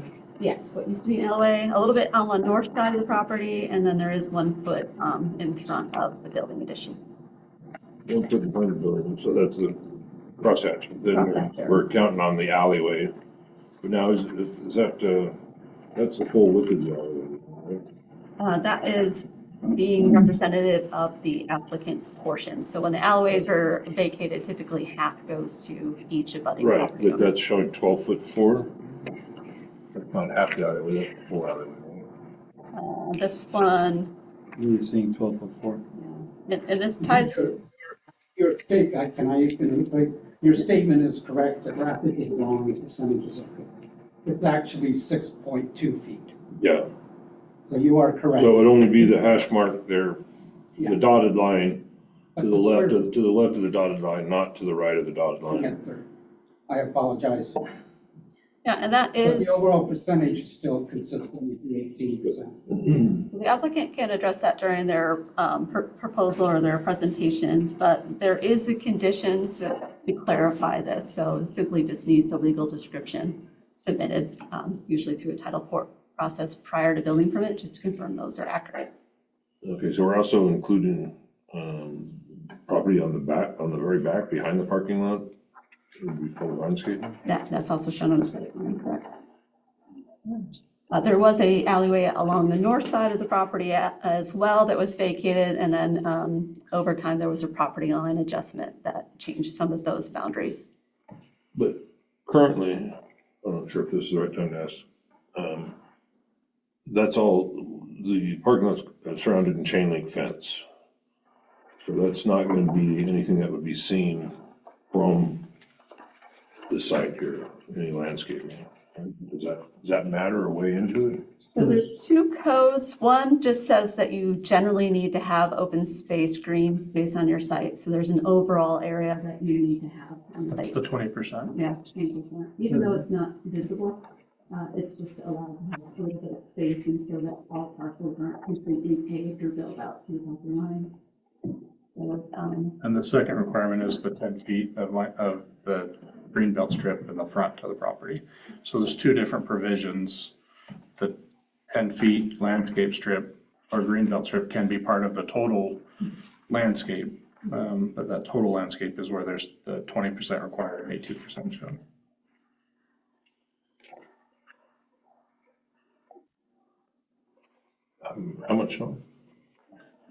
18% is the calculation with what's shown.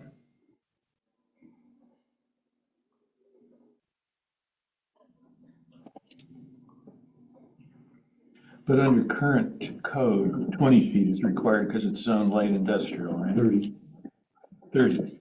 So the code says industrial uses are required to have 30, and then commercial uses are required to have a 10-foot frontage suite. Usually the use of the property, yeah. So this one that's being applied through staff's interpretation is the 10-foot commercial standard because it's That's more good. commercial in nature. This is expected to go, we changed it, this is the same as the last applicant, within 2 years, this is probably gonna go commercial anyway, right? The intent, yeah, I mean, the intent for this eventually is to, everything between Applegate and Main Street be rezoned to commercial, but for this application, it's currently industrial. But it's the use on the, again, the landscape, green belt strip is based on the use, not necessarily the zoning. And usually the differing factor between industrial and commercial is, are you having customers come to the site on a regular basis? Where industrial users usually don't and commercial do. So that's the justification in the staff report.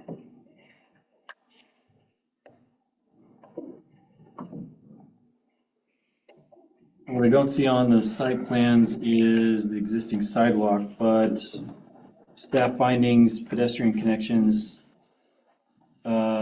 subject properties previously approved under file number P22-33.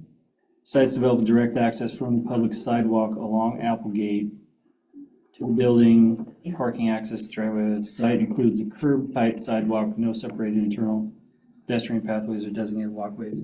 This addition is not gonna affect any of that, and it'll marry well to the variance that was approved, right? Yeah, on this particular one, I think you asked a couple different questions. So for pedestrian access from the public right-of-way, it is not a dedicated sidewalk connection. That actually utilizes the accessibility striped loading space, which is all the way out to the sidewalk. So they do have connectivity. They walk over the striped loading strip for an accessible space to your front door. So that exists today, and there's no modification proposed to that. There is an existing sidewalk shown on the site plan on 39. There's two lines, the text is a little small. And from what's shown here, and maybe the applicant can talk more about it, it does look like there is a distance that would be perhaps landscaped or area that could be landscaped between the back of the sidewalk and the property line. That's the 1 foot area. It looks to be in addition to 1 foot. You know, when you look at this, it doesn't show the dimension of what that is or the width. Yeah, by the letter of the code, when we're looking at the 20%, we're looking at just what's on the site plan. But we also recognize that when everything from the back of the sidewalk to your property, the city's not gonna maintain that. We typically look to the adjacent property to maintain it.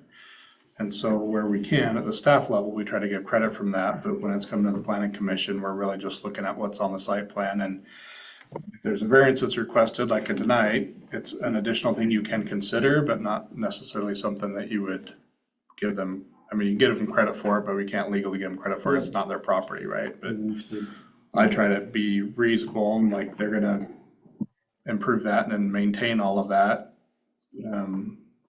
I'm mindful of that, I guess, but it's not something you can necessarily hang a decision. Right now, the distance from the existing property line to the showroom is 1 foot. It is 1 foot shown on the site plan, and then there is some overhangs for Right, so that barrier between the sidewalk and the actual property line, if that's 1 foot, just looking at what is that distance, that's at least 2 feet. There in front of that is actually part of the street property between the sidewalk and the existing building. Yeah, and I think Just going off a scale there, if that's 1 foot. Yeah, along the front of it, we can it's ask the got- applicant, but I mean, I'd guess it's more like 3 feet, 3 or 4, but we can ask the applicant, they're probably more familiar with it when they come up.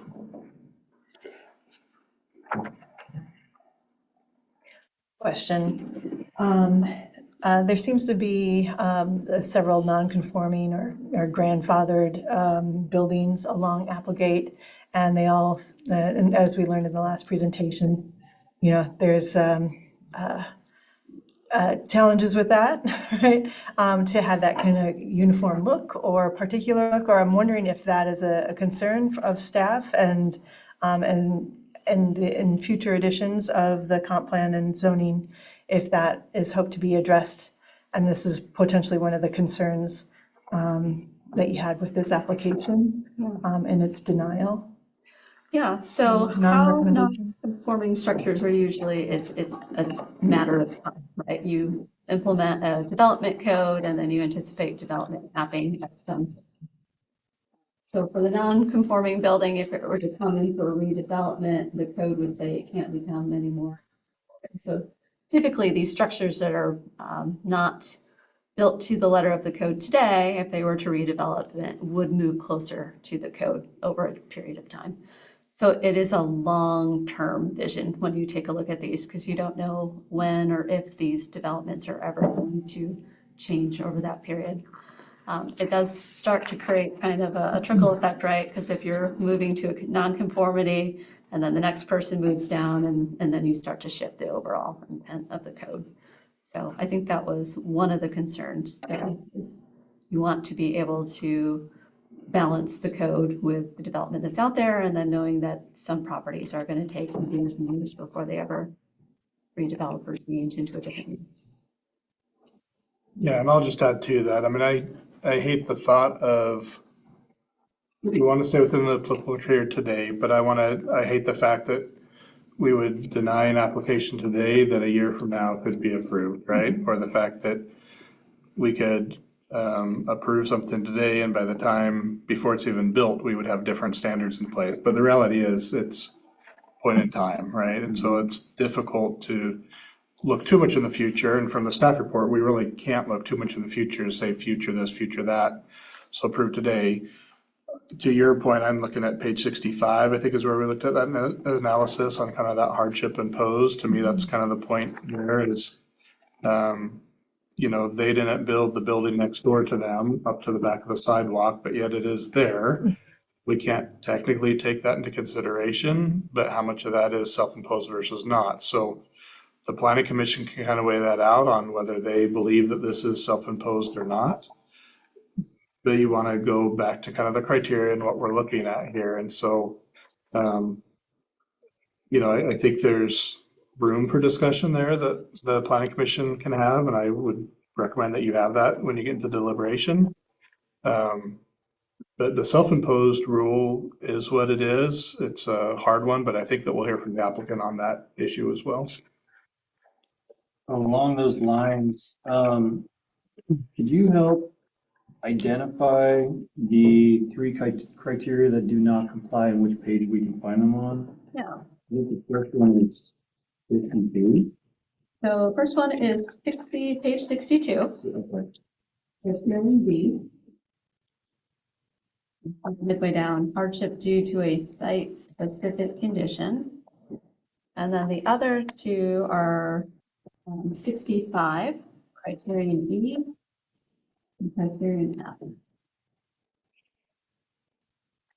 Criterion F is kind of a result from the other, right? Like the planning commission disagreed with the staff report, felt that it did comply with those, then F kind of goes away because there aren't these three variances that they're asking for me, or the three things that don't comply anymore. So it's a 2+, right? The third one comes because of the first two non-conforming, or the first So if two. one drops out, all of them fall by the wayside? Is that what you're saying? We really have two to look for. You found E or B were met, then F may be also found to be met.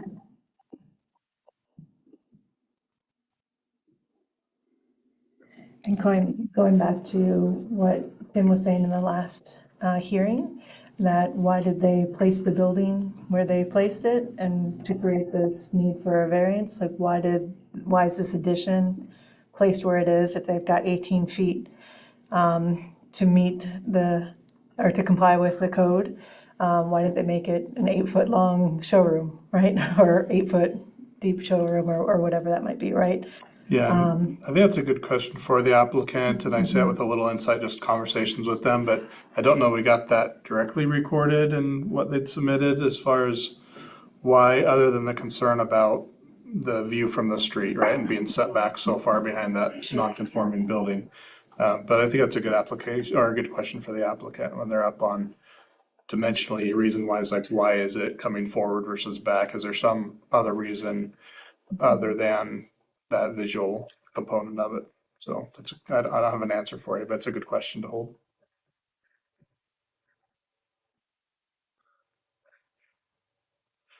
I will just point to the commission to the last paragraph under section B on page 63.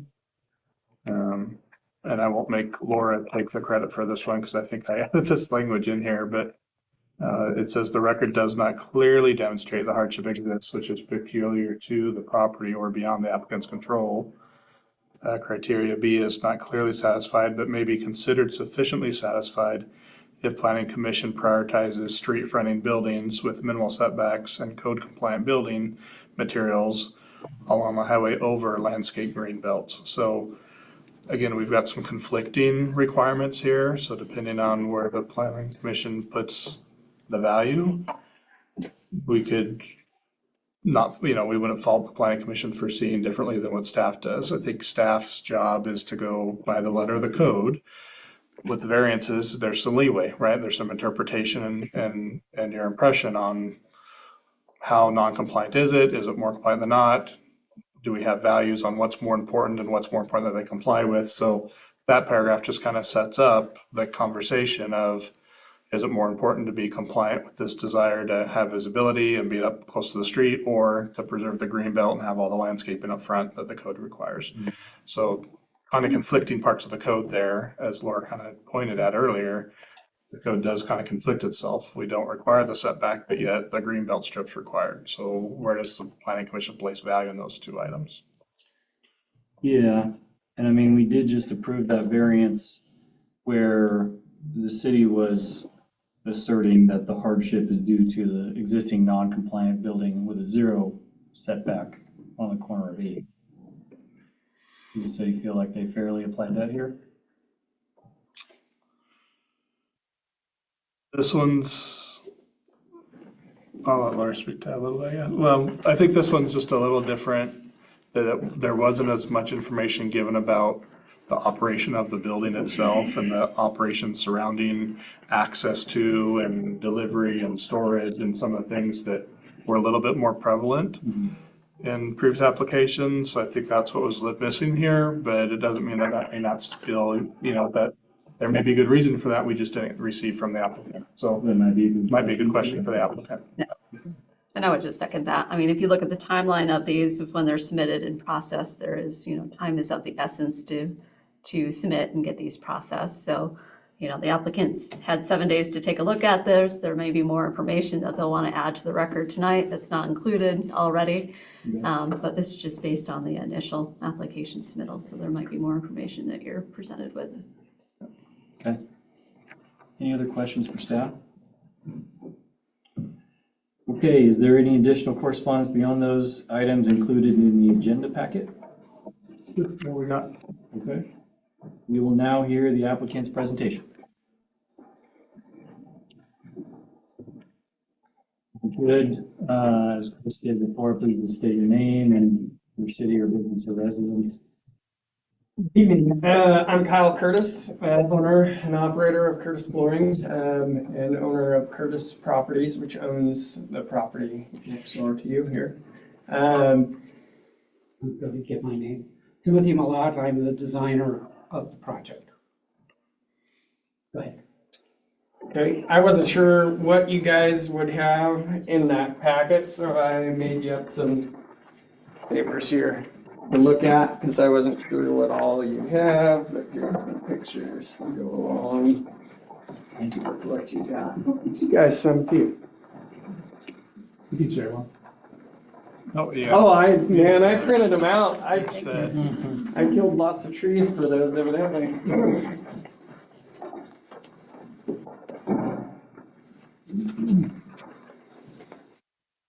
Okay, as you can see with the pictures at the front there, this is me waiting for traffic to slow down and pulling out, of course, being safe, taking some pictures from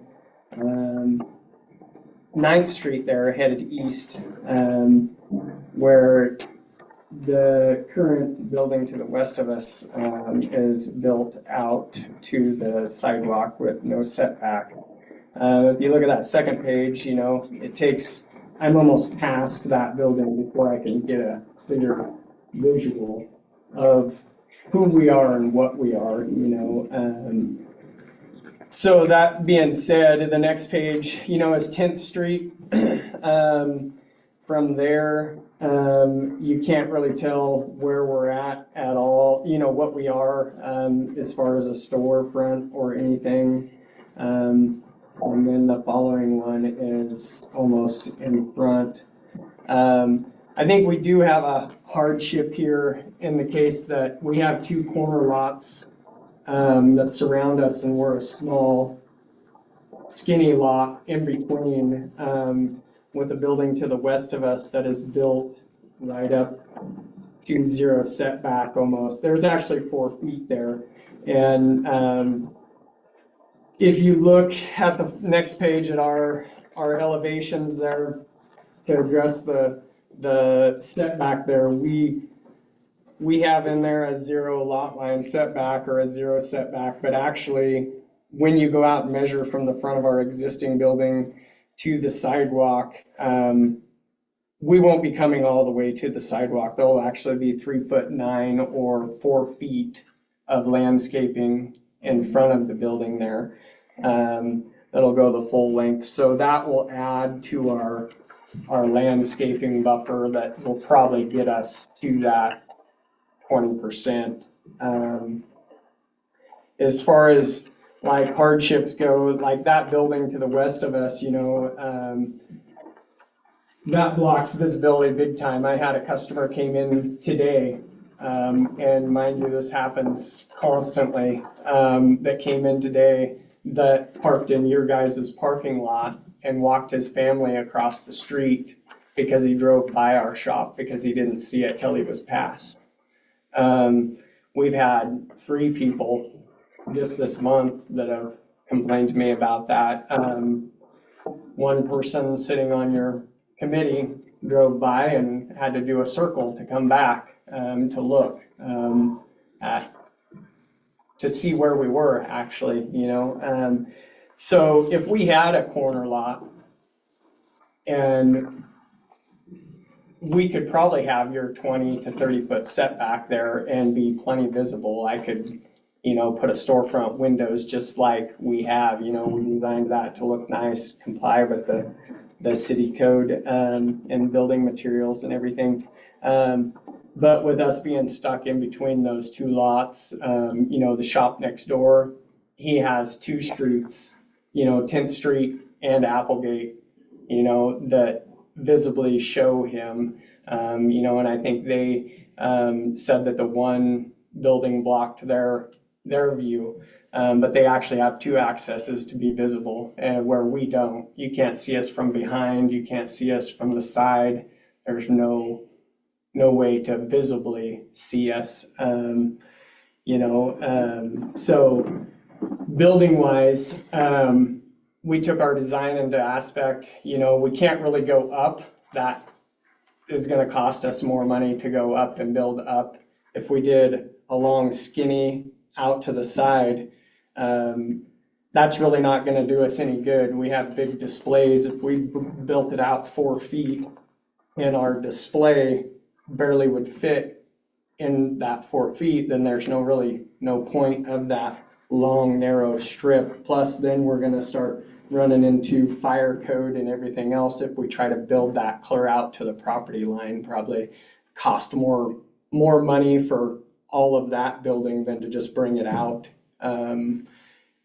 to the setback we're looking for, which is on there, not accurately. We won't be doing a 0 setback.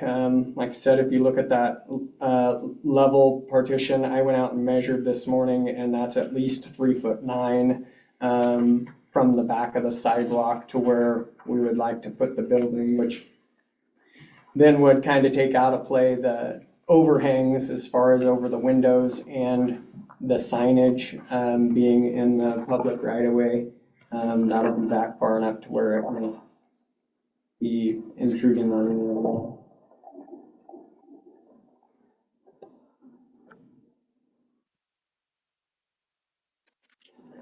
You go ahead. So I guess I was just hoping to ask for the request that, you guys grant this, because, this is something, between last summer with the state coming through and doing the highway development, and, making it even less accessible through our busiest time of the year. This is when we start picking up and we get super busy right now. We lost a lot of business. I don't know if our business will survive another year if we don't get more visible in that aspect.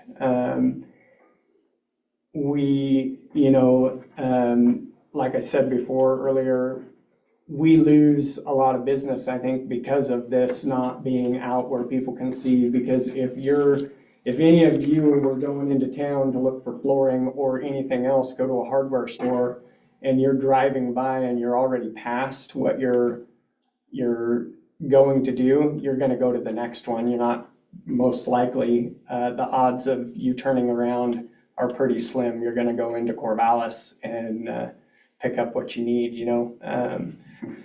So we're just kind of looking for, you know, we want to comply with all the stuff in this, that the city needs us to do. But we want to try to help Philomath look better by, you know, improving our building, conforming to all the building materials, which we have on there, and, you know, helping our business, you know, survive. If I brought in a P&L from last year, you'd see that just from that little bit of road work and slowing us down, it was not good. So, you know, I think this is something that's life or death for our business, and we hope to help improve the look of Philomath. You know, my wife and I have been here for 19 years. We were born and raised in LC, so we have a strong foothold right here in this community, and we don't want to go anywhere else. But, you know, we have to. We're gonna have to, because I gotta survive, I gotta feed my family. So, you know, we just request that, you know, you take in all the considerations of what we need to do and what you already granted for the guy next door, and hopefully make a decision, you know, based on that.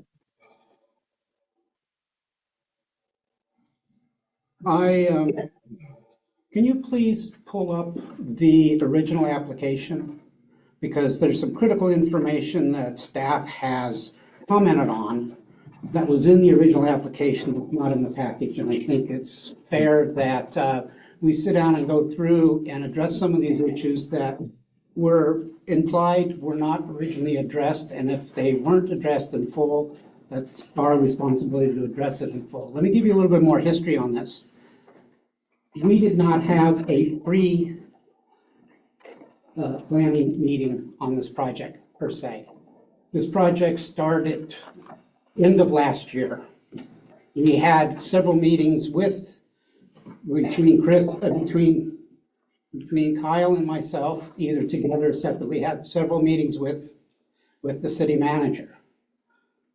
The planner that's currently sitting here at the table did not come on board until the beginning of this year and was not aware of this project. Prior to this project going to planning, it had already gone to plan check and had gone through all of the plan check steps. So we did our due diligence in that, and we did it in good faith, submitted this project to the city with the understanding that the process would be put through. Kyle spent an enormous amount of money in the $8,000 to $9,000 range. And yeah, my fee is probably about $5,000 of it, but on top of that, he spent quite a few thousands. And we get to this point of saying, well, wait a minute, you're not meeting these criteria. And as I say, it's very important that this document, the original application, comes up, because it lays out very plainly what our approach is and why we are asking for this variance. And Kyle is highlighted on it. I mean, do we have that? It's in the file, it's on the website for the application. If you've got a copy, I can make a copy of it, but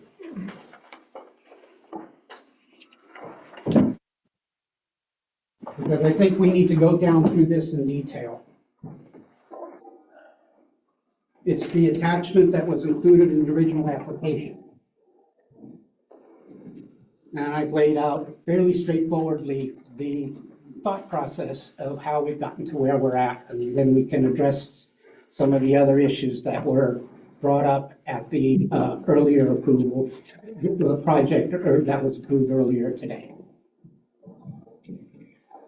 I will take this opportunity to clarify, since Chris doesn't have to be here for this.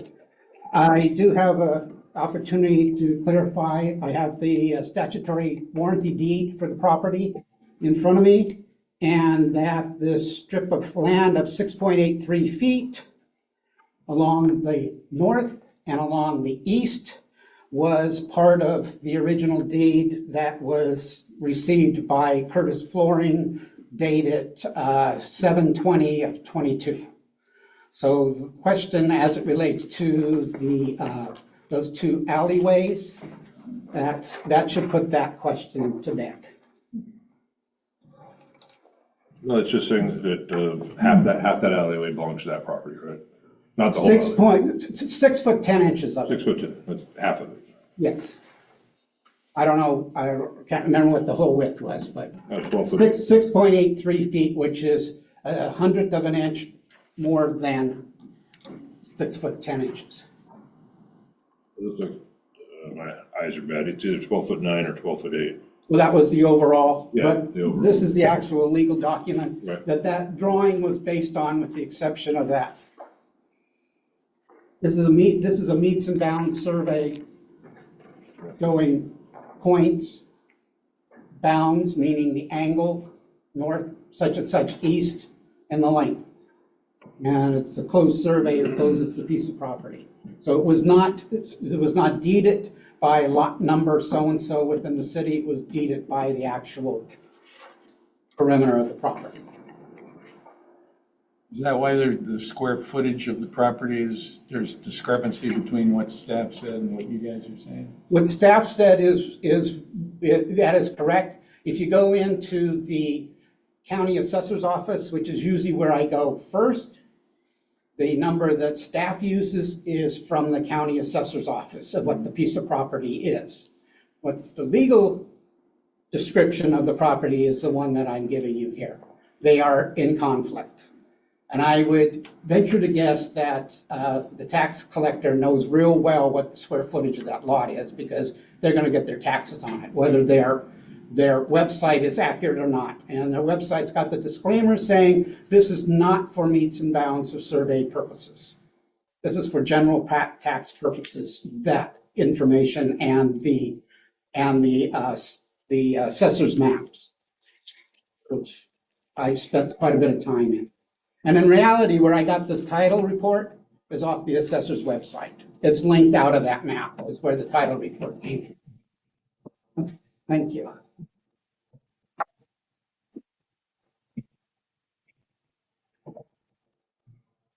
Thank you.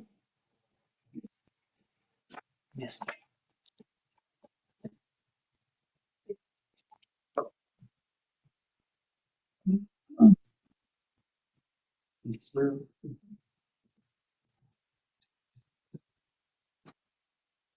I won't go into detail of things that Laura has already highlighted, but I'm going to highlight what I believe is specific to what we need to talk about. I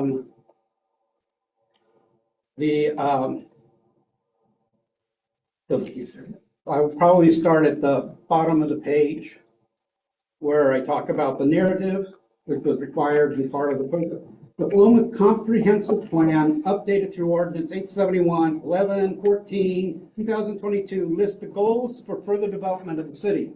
Goal number 2 is develop an infill. Let me back up a second for planning members that aren't familiar with the Philomath Comprehensive Plan. The Philomath Comprehensive Plan is the legal document that all of the zoning and all of the city's requirements should be based on. This is a document that was voted on by the city council and is registered with the state of Oregon.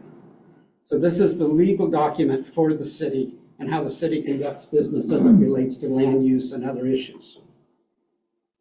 Okay, so based on that, there's 2 goals that I wanted to highlight. Goal number 2, develop infill, which is what I would argue this is, and redevelopment states that the city will support and encourage development, infill, and redevelopment, especially in areas with existing infrastructure, as a way to use land and existing infrastructure more efficiently. I would argue that this piece of property, currently as it is being very underutilized based on that. But the second one is probably more important, and that's at the heart of what we're here tonight about, and that is business retention, development, and attraction states, with a focus on long-term resilience. The city will support, doesn't use the verb may, doesn't use the word should, And somebody like myself that deals with codes all the time, when you use the statement will, it is an affirmative. You're going to do it. There's no fuzziness in that statement. Will support retention and expansion of existing businesses, creation and growth of entrepreneur businesses, and attraction of new businesses to expand the city's property tax base and create jobs. That's the goal in the general plan, the comprehensive plan, excuse me. Based upon above goals, the city embarked in an updating of the city's zoning requirements maps in 2023. While there's been progress made in this effort, there has been public outreach to gain public comment, the process has not been completed, and there's no published scheduled completion date. I think we've highlighted that a little bit already.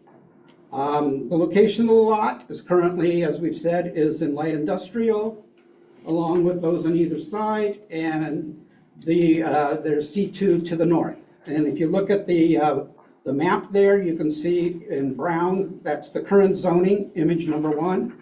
Image number 2 shows what the current proposed zoning is based on a February 25 map.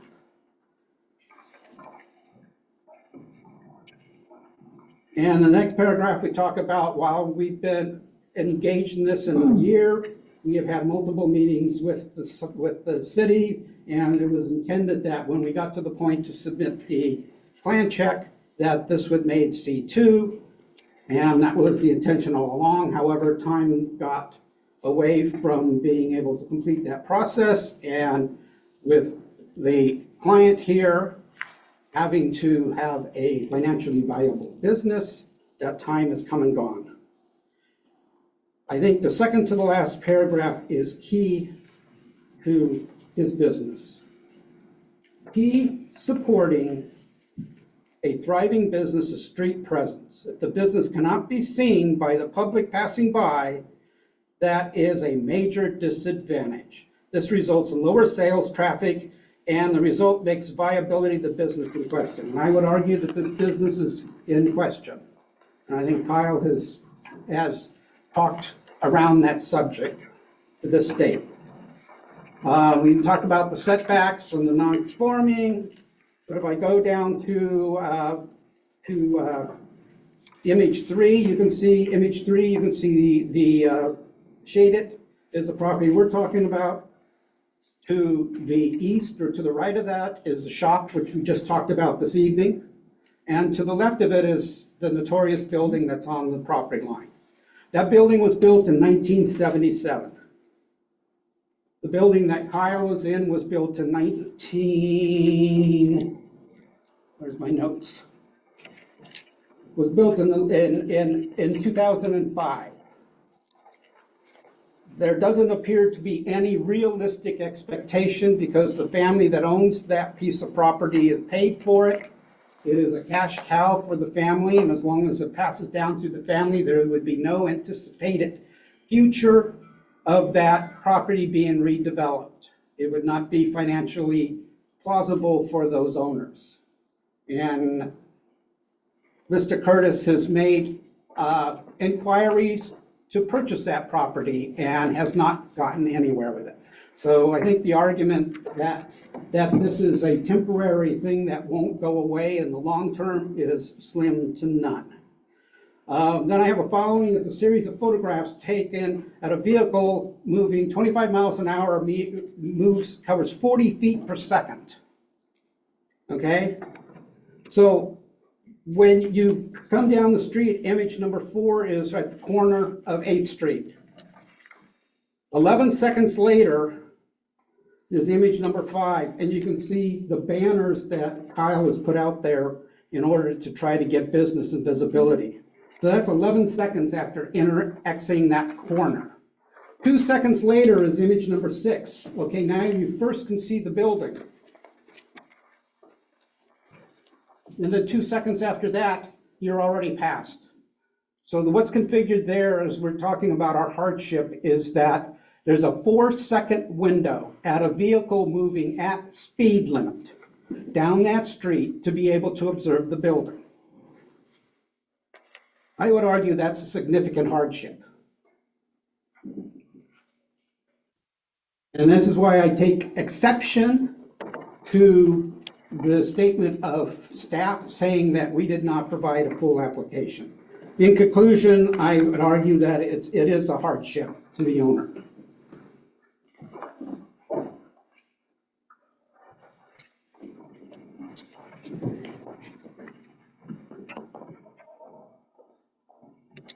While it is true that a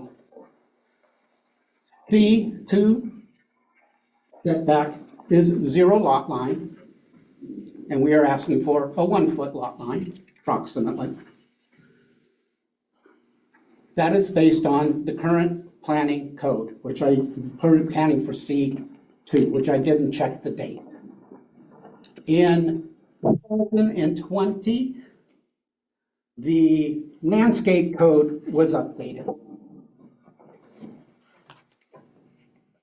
Provision of the 30 feet in an light industrial being able to be reduced by the commission to 10 feet, as the language says in the code.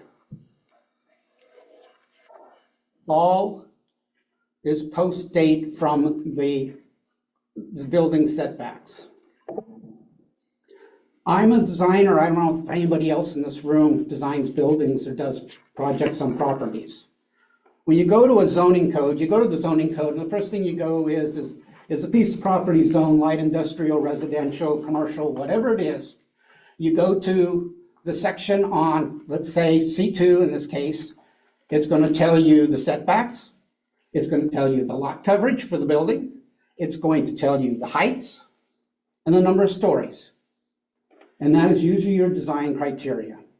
And is usually anything that follows that is in compliance with that document. In this case, the city has not done that because the city has failed to, in the last 6 years, to incorporate that into the code. So now we've got the land. I can argue that this is going to be a C2 lot. We should be able to build a foot away. So as far as that part of the variance, I don't see as being an issue. I see an issue of having to do with the landscape. Now, there was 3 issues that were talked about today about self-imposed. In the review that we did of the shop, it was a reasonable assumption that while that building could have been moved 5 feet to the north, because of the functionality of that building and how it was meant to function, and that it was an economical solution for them, and it encouraged them to be able to support the city, both in relating to property, parking off site and the like, that 5 foot was reasonable and required. And I made the statement that that is self-imposed. And that's a case that self-imposing something is in a positive sense for the business and the city. I would argue the same thing here, because the criteria that has been put there and what is stated under paragraph E, I guess it's on page 28. I don't think I have the right page. Oh no, I'm looking at the wrong project. Unfortunately, my notes are based on the staff report I received differently, and it does not have the same. Page 62. 62? Mm-hmm.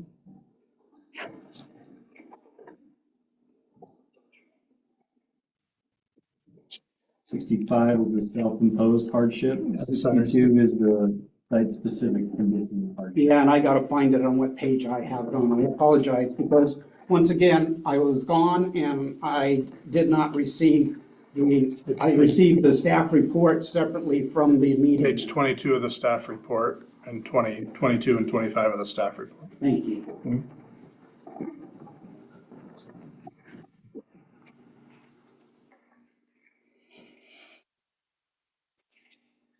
So I would argue is that we have clearly demonstrated that this site has got a hardship. That visibility based on the city's comprehensive plan and the success of the business is a key element. I have heard repeatedly, since I've been on the planning commission, that any business that wants to do business in this city gets very frustrated. And this is an example of a frustration that would occur over a minimal issue. Now, as far as the 18 versus the 20%, I would argue you guys decide to tell us, make it 18, and it's a condition of approval, I think we would probably go along with it. Okay? Now, as far as You mean the make green. it 20? Yeah, make it 20, excuse me, from 18, adding it to, as far as the setback, the front landscape, we are still providing 4 feet of landscape across the front of the building. Once again, based on the underlying zoning, we could go down to 3. We can go to the property line because we're a foot above the property line. Now, if we were to take that and we would push it back 4 feet, then we would be same as the shop. But I would argue that our reasoning for this project, because the long term, and I would argue in the next 5 to 10, 15, 20 years, is the building on 8th and Applegate will still be there. There will still be a hardship, and there will still be an issue.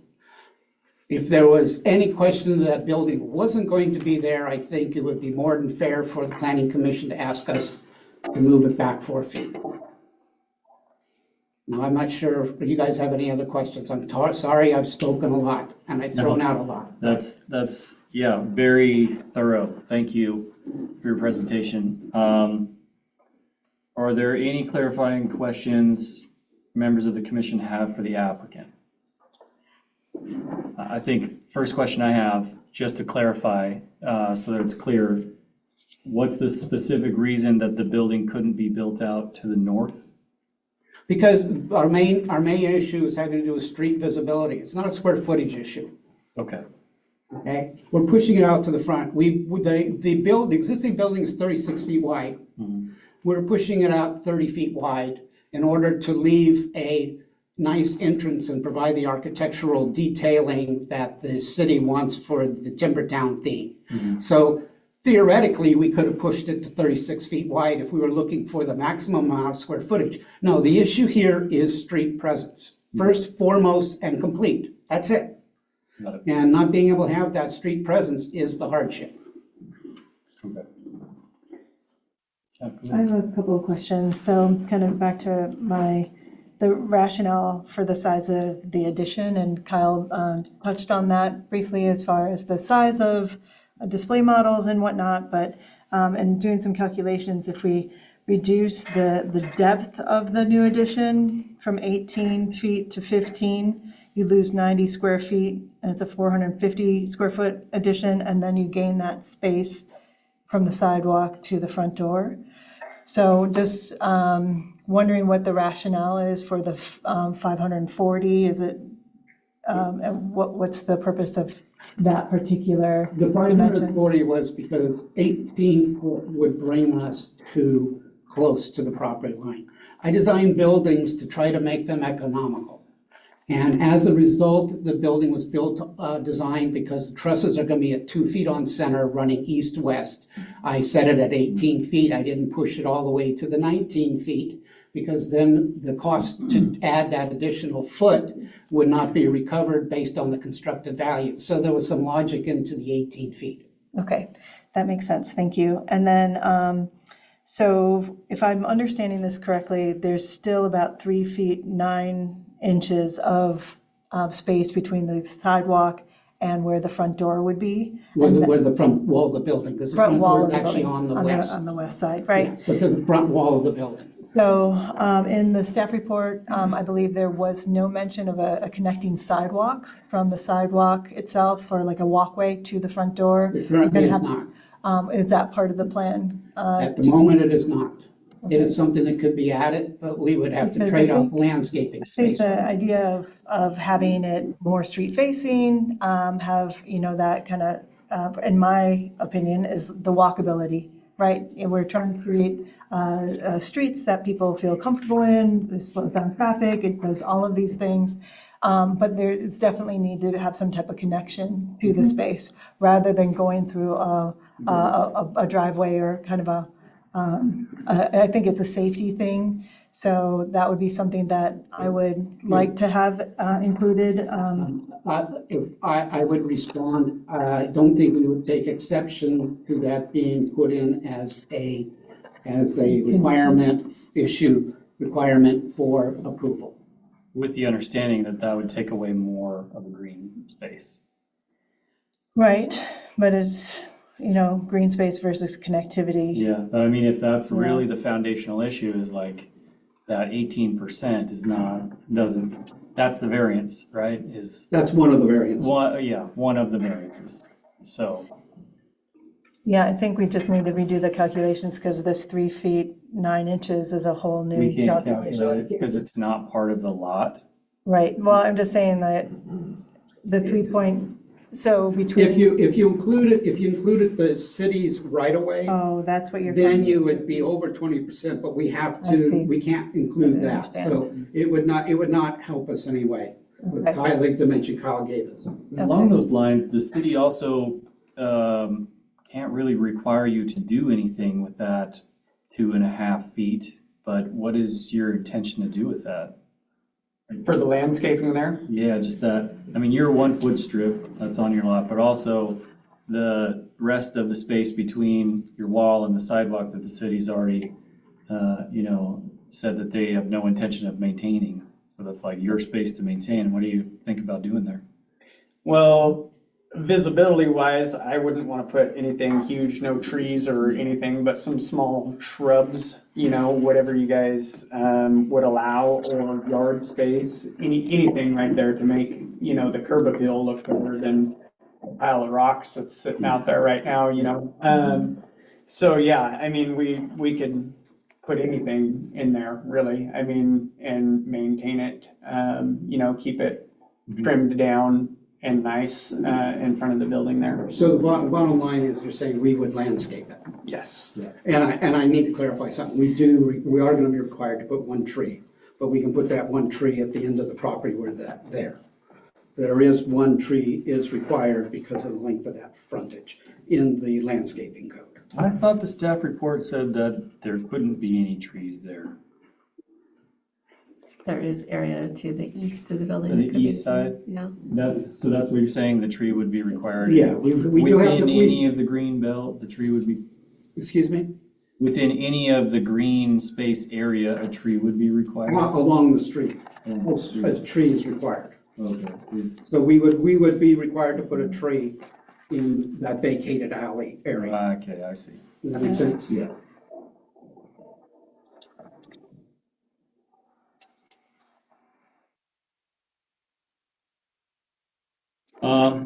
I just had another kind of small question.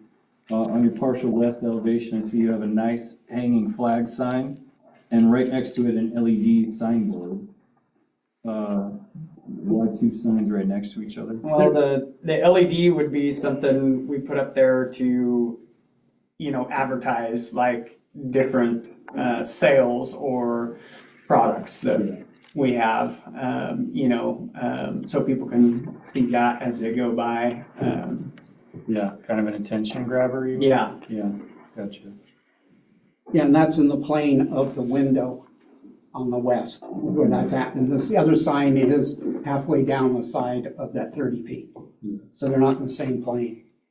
I'll just add too that the sign permit has not been submitted yet, so we haven't reviewed the sign. Right, it's all signage. part of the building permit. Yeah. What is the sign, how far, there are codes on how far those signs can hang out, right? Yeah, anything that projects outside of, into the public right of way would need a license to occupy. Otherwise, it has to maintain, So if it's overhanging the sidewalk, that's gonna need a license. 8 feet Yeah. above it's gotta be 8 feet above the Vertical sidewalk. But if it's 8 feet above, then is there any limitation then on it? There's still a limitation on size. Yeah, we have a section signage, but it would all be part of the building. Well, it's part of the sign, there's a separate sign permit process they need to go through. view size, how it's attached, and then if it overhangs a walkway, height as well through the building permit process. But it's pretty high up. I mean, nobody's gonna bump their head on it. Right. No. It's just another hoop for them to jump through, is that? Assures nobody bonks their head on it. Yeah. Well, watching the NBA finals, the Blazers game. Could maybe get a little skipping down the road. He might be able to.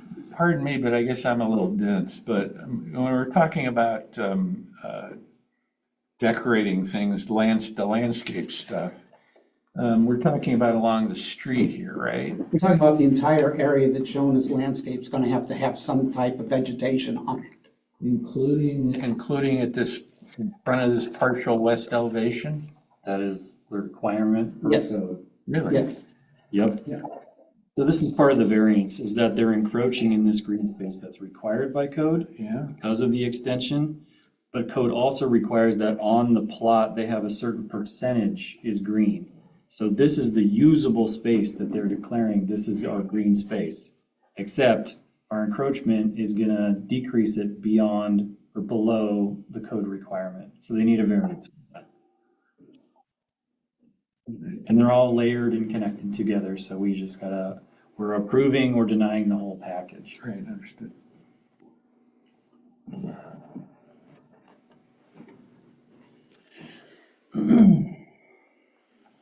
Okay, are there any other questions for the applicant? Hopefully for resounding silence of no. Thank you very much for your presentation. You may return to your seats, I think, at this time. Actually, not until deliberation starts. Oh, right, I'm sorry, you're right. Copy of the warranty deed to enter into the record, though. I will give you this copy. Okay, so now we're in the public testimony section. We will begin with testimony in favor of the application. Is there anyone signed up or in favor or opposed? Nobody signed up for tonight. Any written testimony? Anybody online? Nobody provided written testimony. Nobody requested to be online or attend a meeting virtually. Okay. So then we don't need any staff response to testimony. Disappointed there isn't a lot of people here to provide testimony. Yeah, I know. Staff response. I don't have. I always want more Gravel public for me to input. beat with a gavel. Okay, which one do I say next?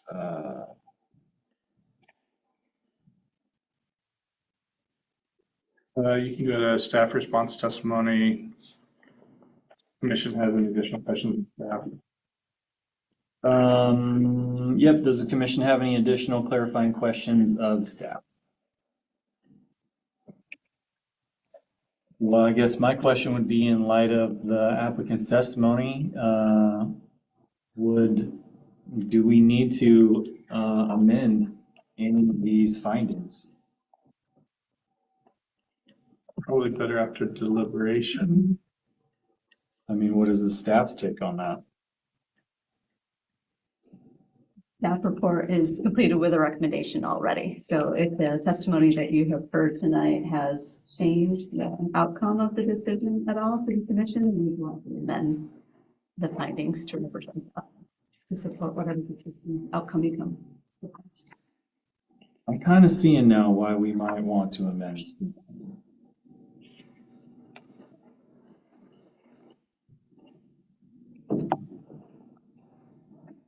Okay,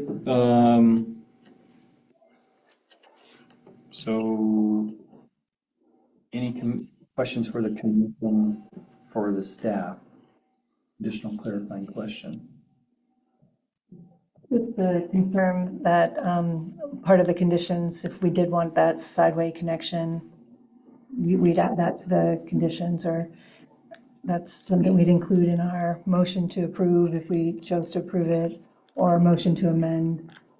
Yes, you'd want to include that as a condition. It's not contained in the staff report currently. Yeah, we should deliberate on that, Mhm. for sure. Any other questions for staff? Very good. Okay, does staff wish to respond to a question or issue raised or testimony received? No, we're good. Okay, I'm not sure what to say now about the continuance. I think I just read this.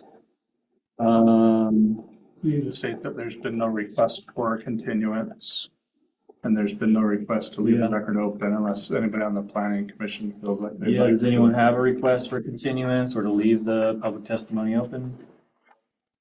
So continuance would be to continuance would be to continue the hearing to another day. If we got some new information tonight, if the planning commission felt like they wanted more time to review that, and you want to just pause the hearing at this point and continue it at a later date, we could set a date in the future that we could reconvene and just continue the hearing from where we've stopped tonight till then.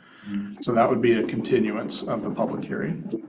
Leaving the record open would mean we would, from tonight, we would still close the hearing tonight, so we're not getting,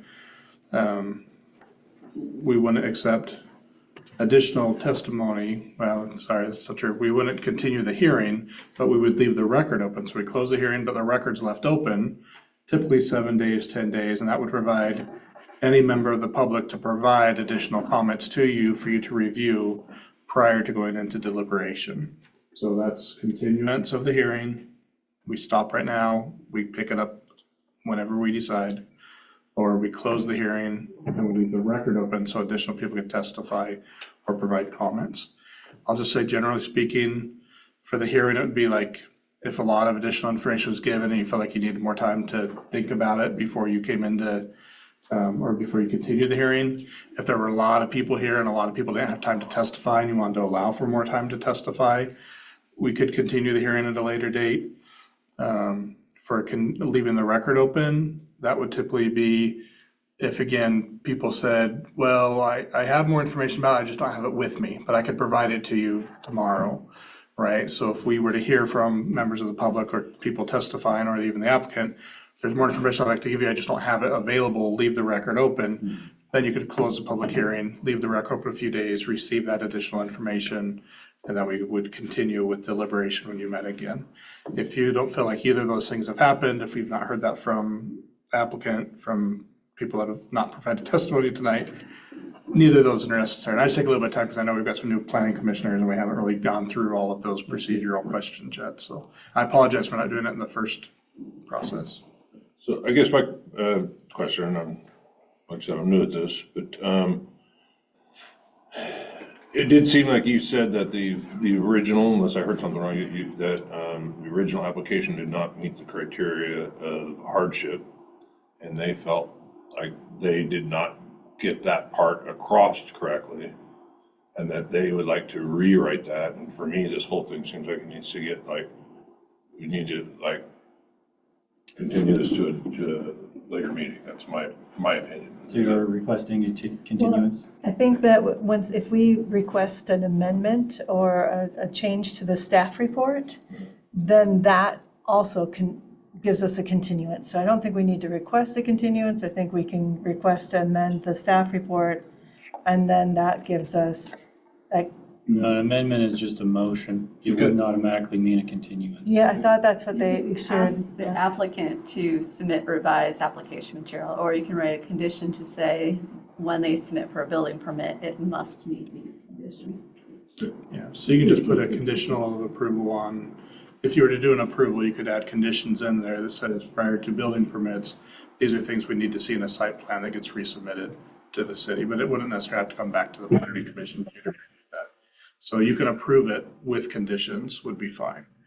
Then a change or a revision to a finding of fact, one of the findings in the staff report, that could be done with a motion tonight.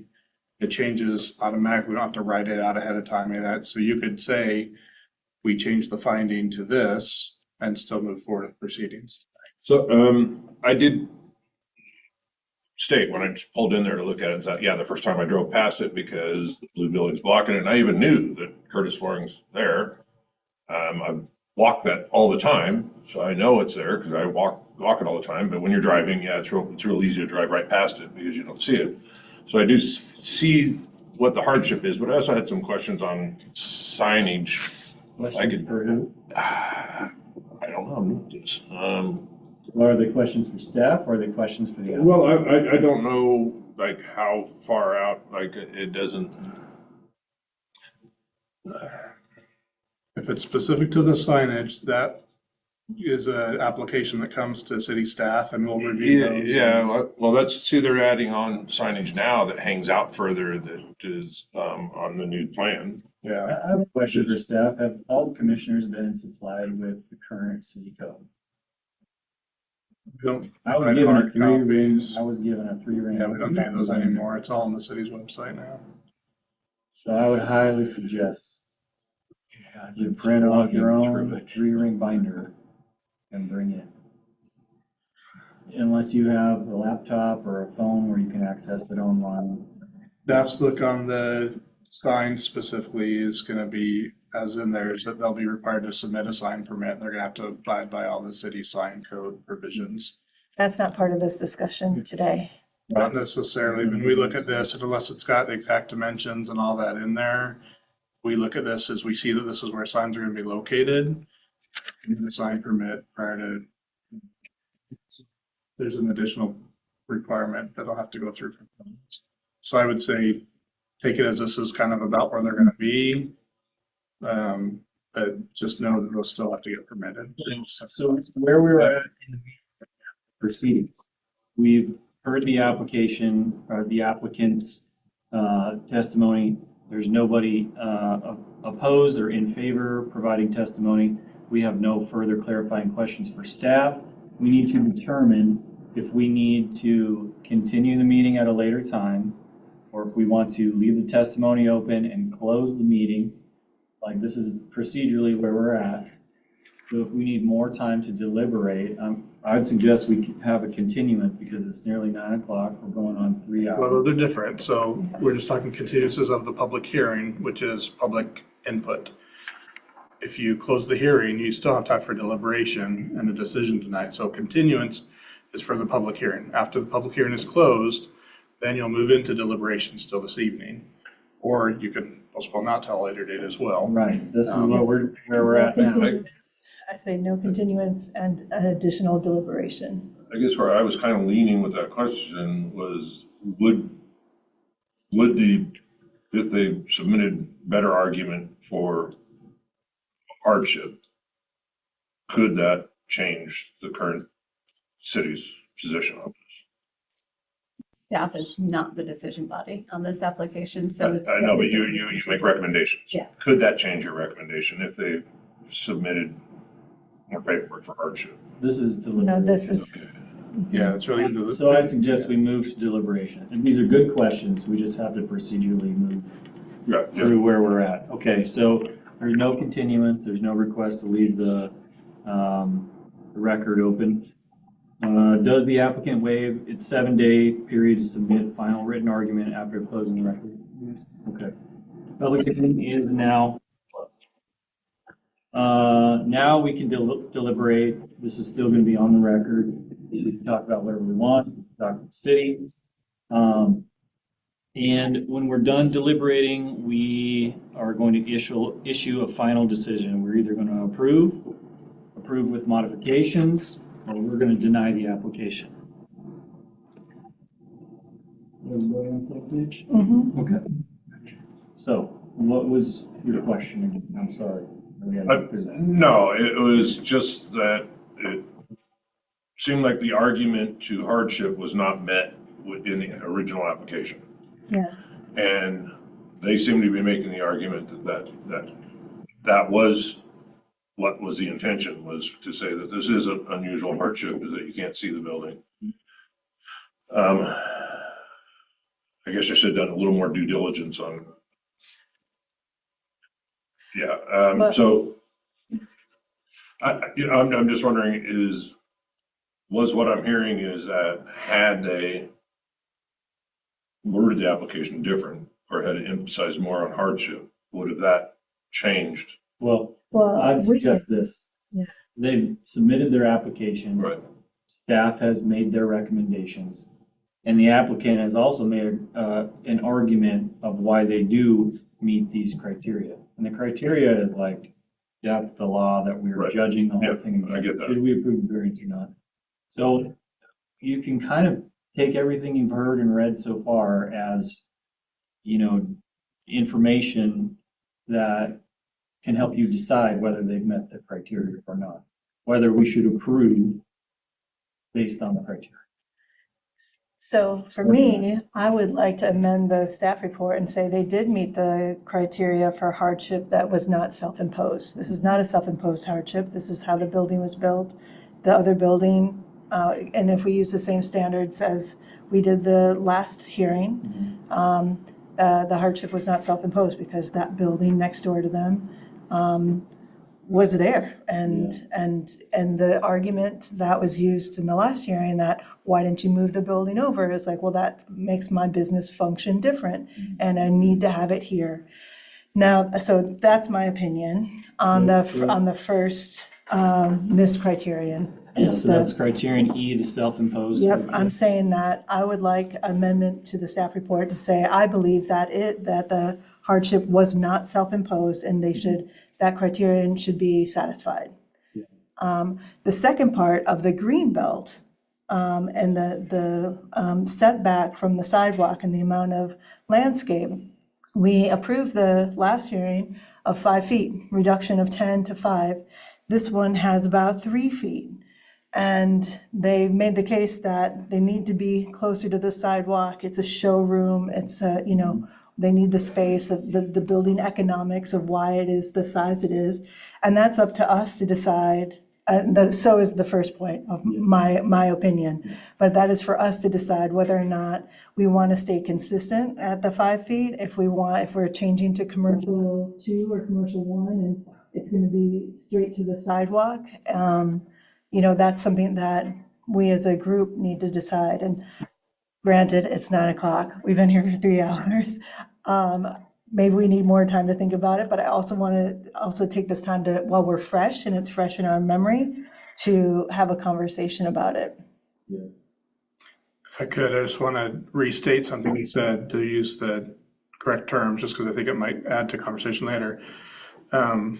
The motion by planning commissioner in that regard wouldn't be to change the staff report, it would just be to change the finding. Change the finding. So it's going to be the planning commission's finding, right? So it's the planning commission finds that the applicant indeed does meet the qualification as hardship not being self-imposed. So that would be the motion, right? We're not amending the staff report, it's going to still stay the same. It's going to be the finding of the planning commission is that X, right? It was not self-imposed based on evidence provided or testimony provided this evening, right? So that would be a motion that would get there. It's not amending the staff report. Thank you. Yeah, so for the record, I guess I'm in 100% agreement with Sarah. When they're saying that the 18-foot due to the layout of the trusses and everything, it's just that you could make it 17 foot, that's just an additional truss. I've done a lot of construction.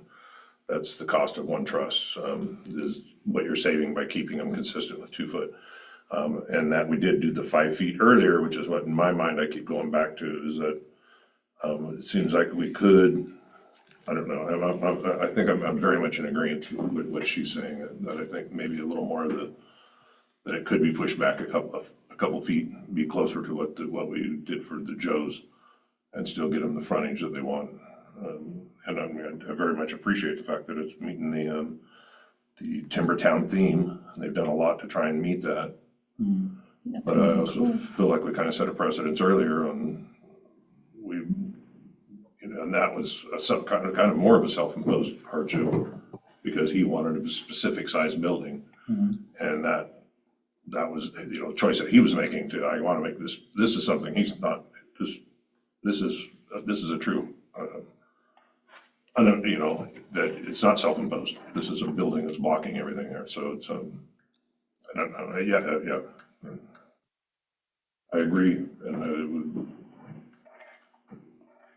think a little more information would be nice, or a little. That's my first time, so. That's okay. That's also. I've been on city council before, so I kind of know how rules and stuff work. I'm just getting caught up here on planning commission. You're doing fine. This is what deliberation's about, is just talking through where you're at and letting people know and,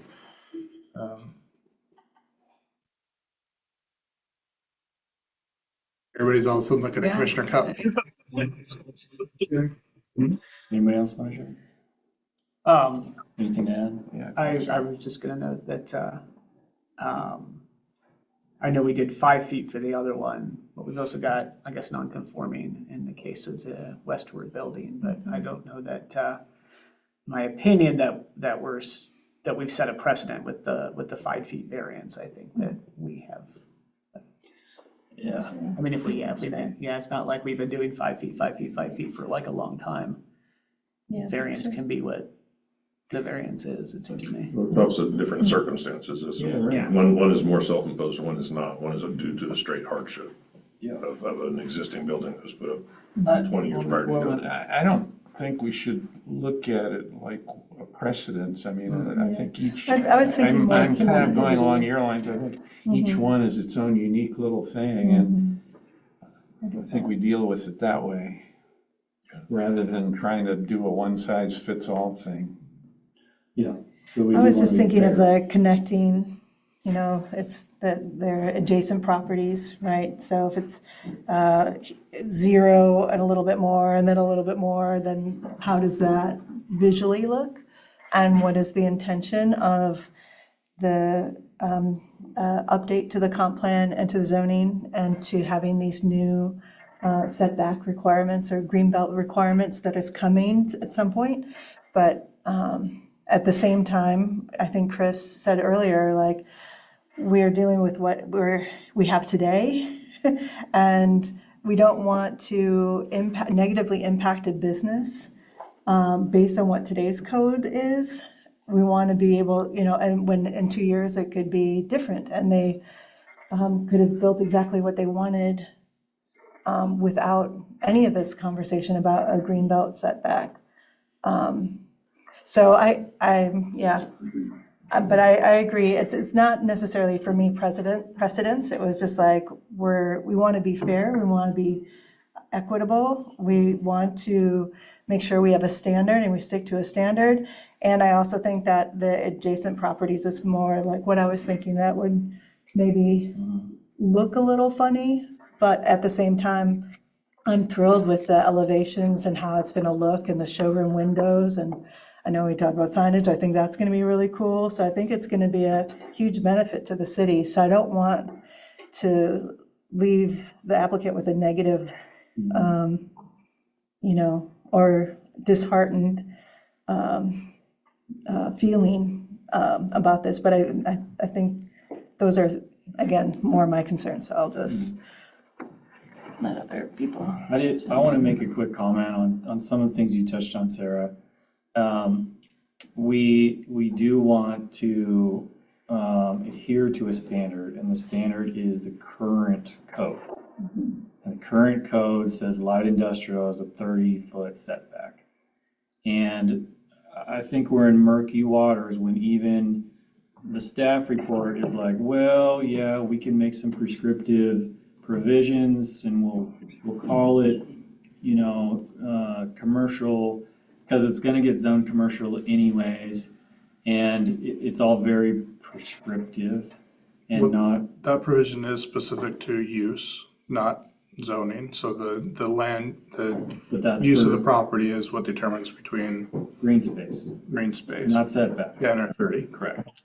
So we're giving them setbacks kind of, and we're, vocally, that's our thinking is like, well, it's gonna be a C2 in a year or two anyway. So,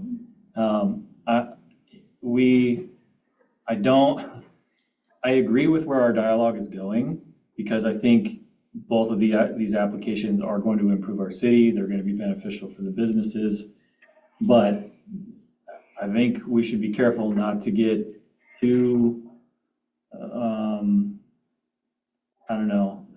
loose with our applications and understandings, because what I think really needs to happen is we need to, as we've laid out in previous meetings, we really need to incorporate our comp plan into the current code. So we have, a set standard that we can actually apply rules to some of these things. I mean, Tim brought that up in his testimony that, you know, there was probably conversations where the city may have, you know, kind of said, well, it'll be a C2 anyway, so it's probably fine, we'll just move forward with what you got, and a landscape, you know, code change happened, and now that leaves our applicants, you know, businesses like, well, what actually does apply? You know, what rules do we need to adhere to? I do agree that I think it's gonna be an improvement for right in front of City Hall. It's gonna look nice. You know, I mean, Tim is a veteran architect who, as we can all see, you know, abides by the letter of the law. I think there's a strong argument that they did meet site-specific hardships, and this is not a self-imposed hardship, but also I think would take care of criterion F, the minimum variance necessary. I just want to urge caution to my fellow commissioners that we do handle them case by case, but we try to adhere to what's our current code.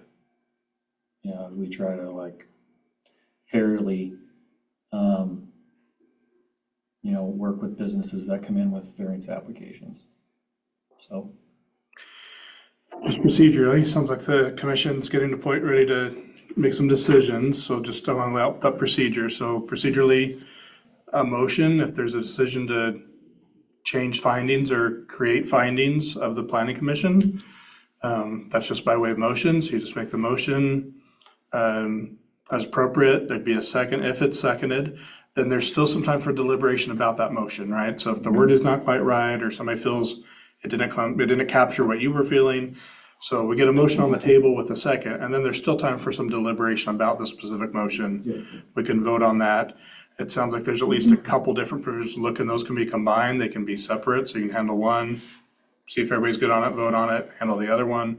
So there's procedurally, there's a couple ways to go, but there's a path forward here. And just because the motion goes to the table doesn't mean discussion ends. There's still time to discuss the motion itself. Does anyone, I do have a clarifying question. Is there what's the definition of hardship in the code? Is that I think you said earlier that this was something that there was some interpretation involved, but I just wanted to re-bring that up, make sure I'm remembering correctly. Yeah. Laura's the trained planner, so I'll let her speak to that on the technical, but in my view, who's learned to be a planner on the job, there's definitely interpretation there, right? I think the self-imposed hardship is one of the harder standards for an applicant to prove.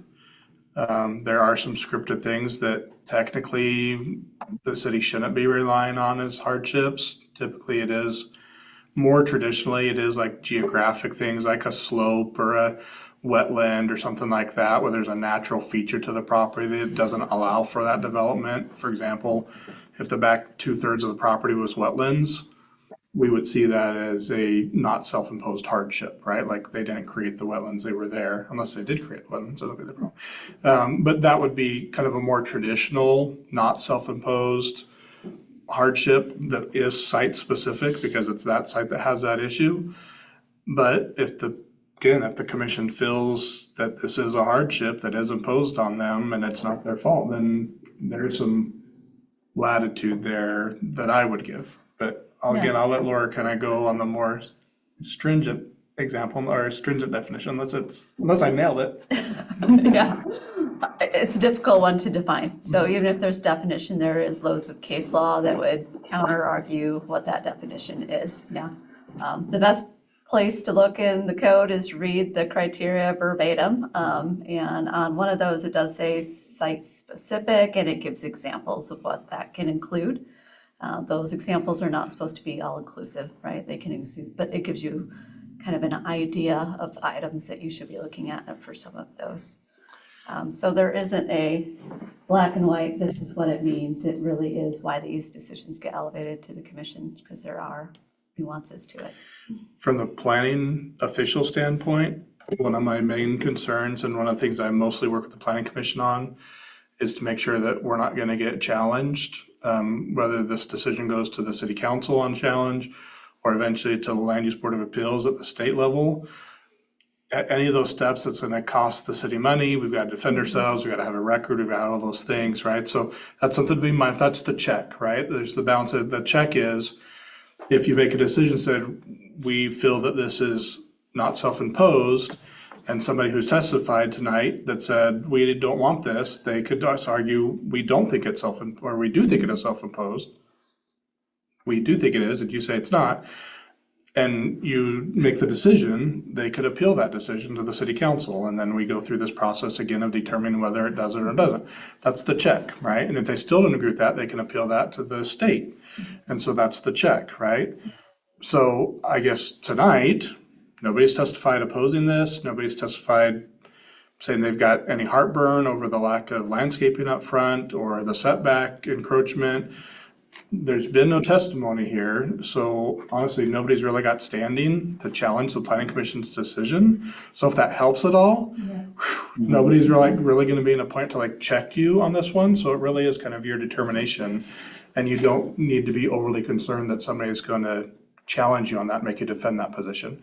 In which case, by the way, the city would defend that position of the planning commission based on your motion and what you heard and what you stated, right? So the city would defend that, but in this case, since nobody testified there, nobody really has standing.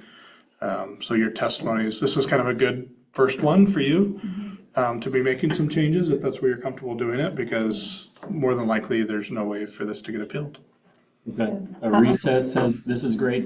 This is I want to great. make a motion first. Sure, a recess has been requested, so let's take another 5-minute break. And we'll come back and continue.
Okay.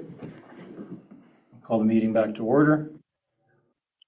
We're still deliberating. Sarah, I think you Yep. mentioned you wanted to make some motions. Yes. I would like to make the motion that the planning commission finds that criterion E is satisfied and that hardship is not self-imposed. Is there a second to that motion? And would we like to deliberate that motion? Do we need to make a separate motion for the other criterion? I chose to do one at a time One at a so time. that we could pass that one and get that one. Okay.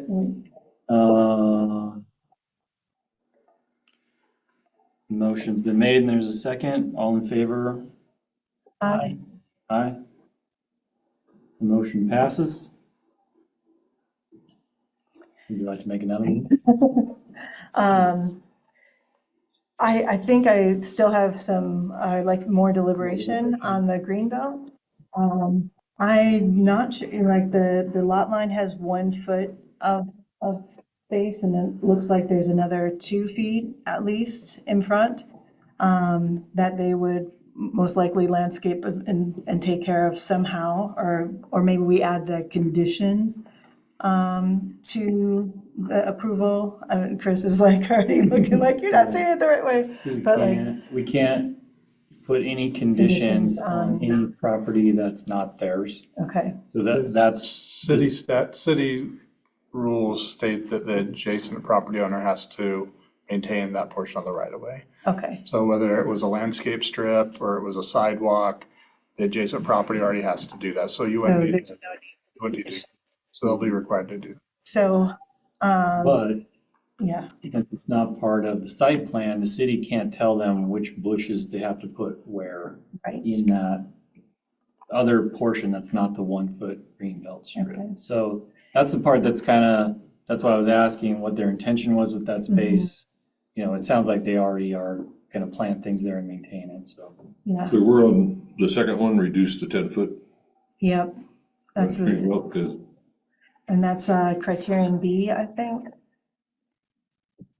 Page 62. So I guess I would like to hear more from my fellow commissioners about that one. How do we feel about approximately 3 feet of green space? well, Um, that's where I got back to, then you get down to the third one, which is do we reduce it from 20% to 18? Be like, no, it seems like that possibility of keeping it at 20% for the landscaping is there. It's just, I think that, you know, we're only talking a couple feet.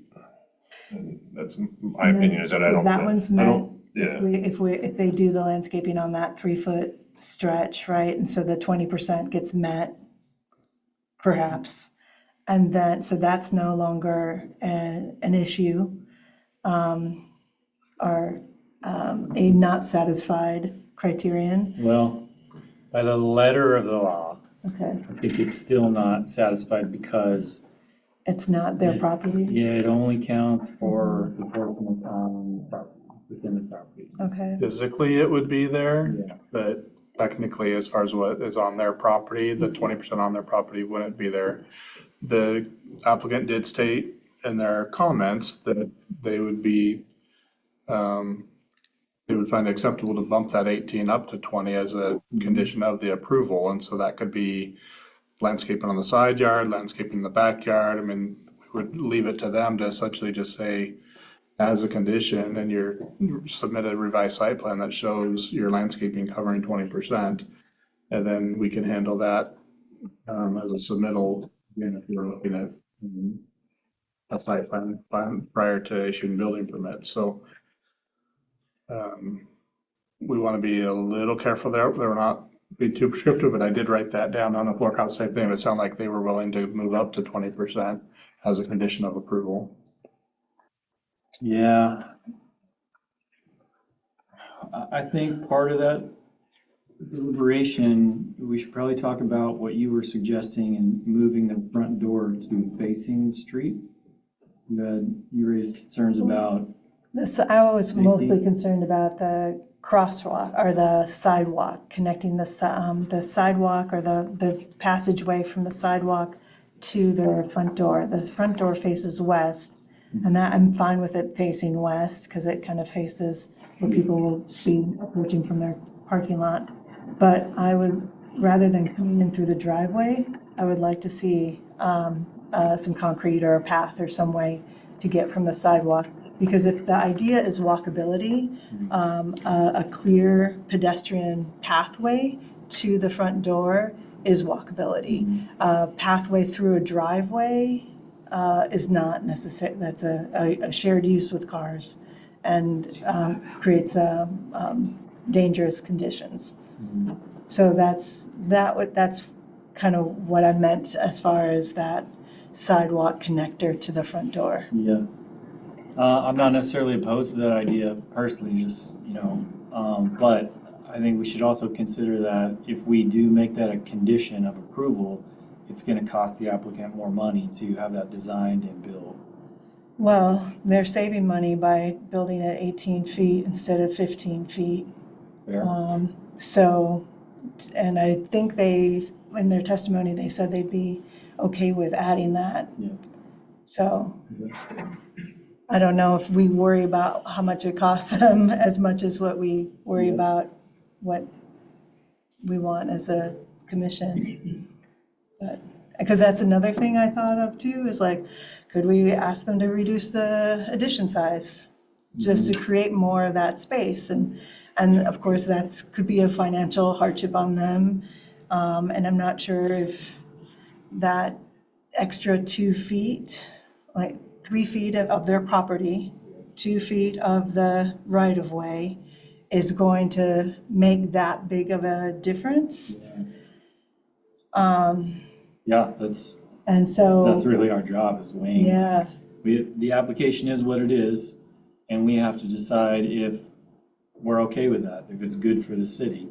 Because it is a variance, so we're approving something that's outside of code, really, whether it's a gray area or it's just something that's blatantly like, we're not gonna abide by code, and then we have to decide, is that good for the city? Well, if they leave, that's not good for the city. Yeah, I agree. Okay. Let's turn the commission's attention to the colored pages that the applicant provided. If you look at the second page, I believe this was referenced to the testimony as well.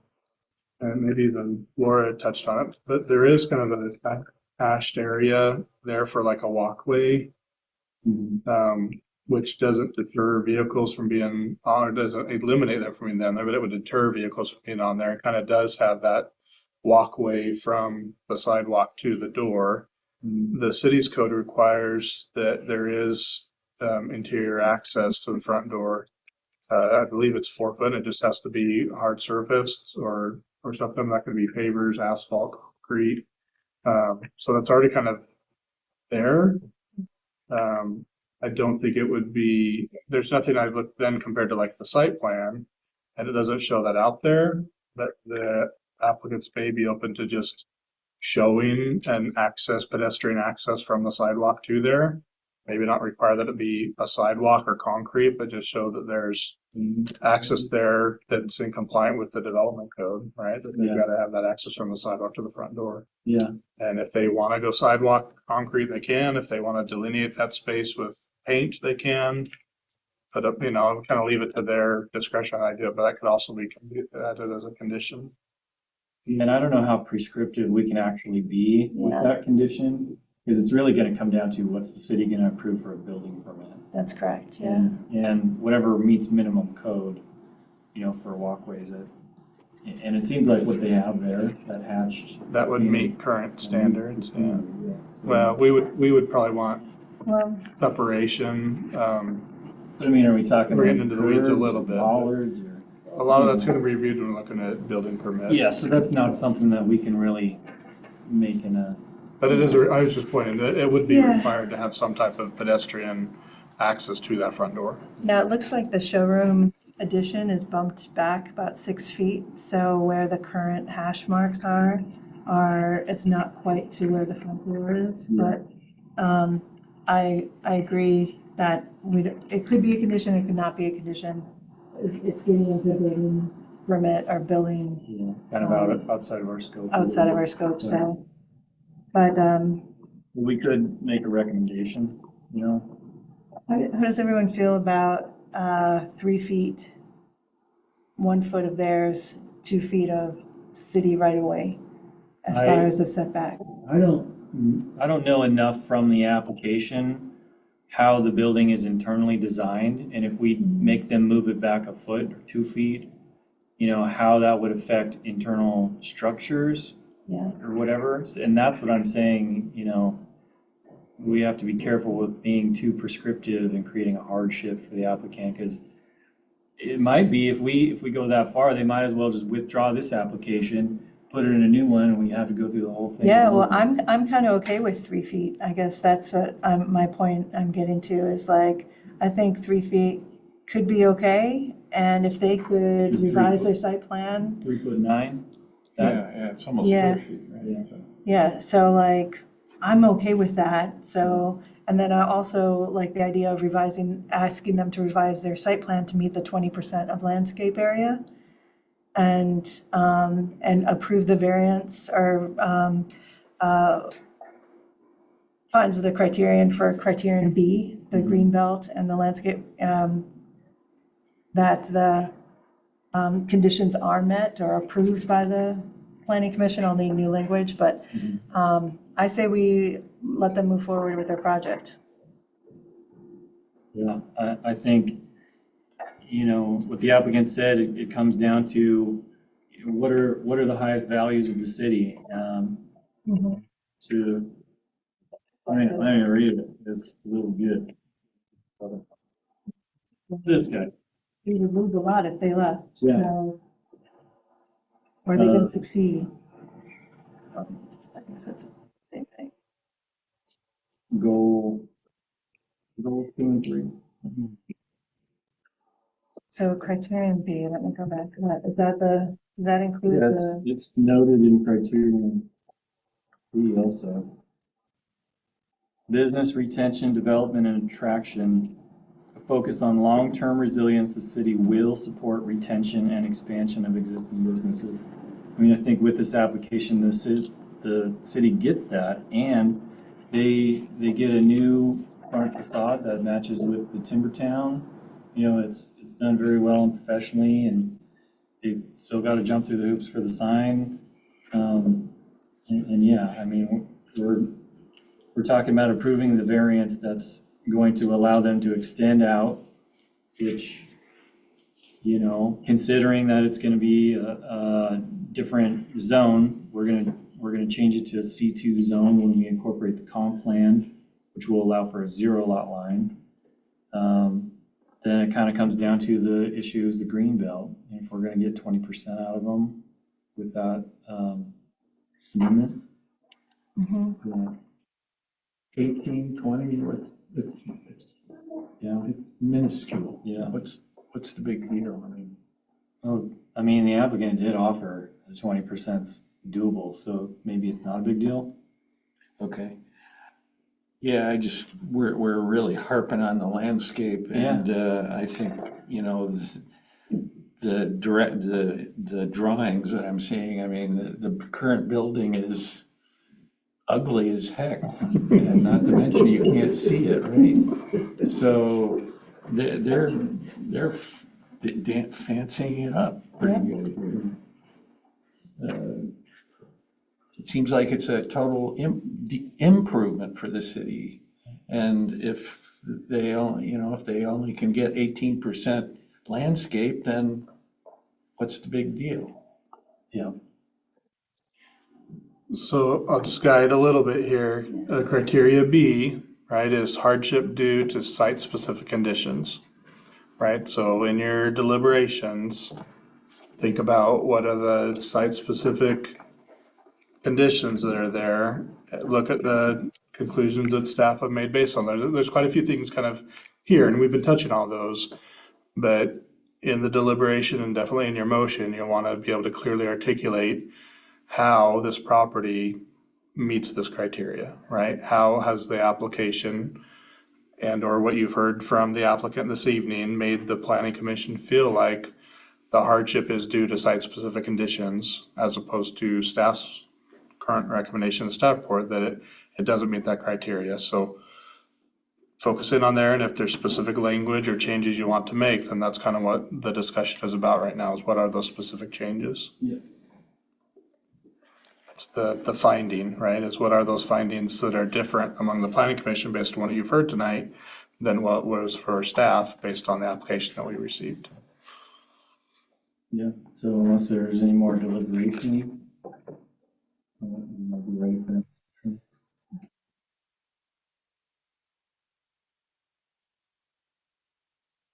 Yeah, I'll take a stab at it. Go ahead, again. Sarah.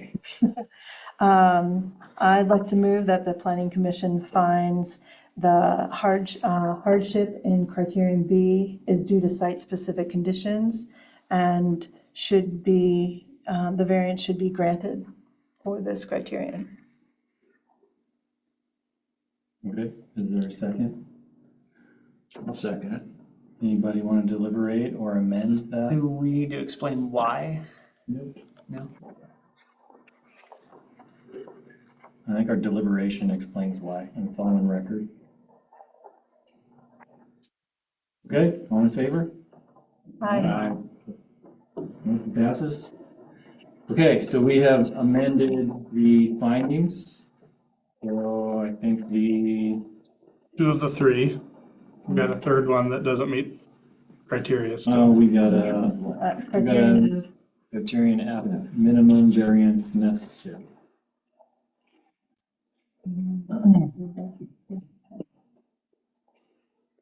Nope.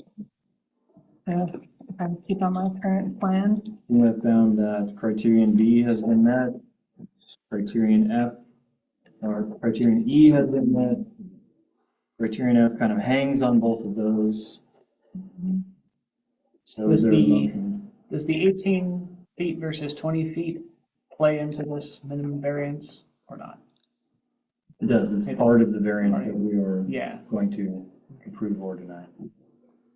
Or approve. I didn't know if it was relevant to, if the applicant had agreed to do the 20, that would be less of a variance. That wouldn't be a, That would be approved with modification. Yeah, which we can put into our motion.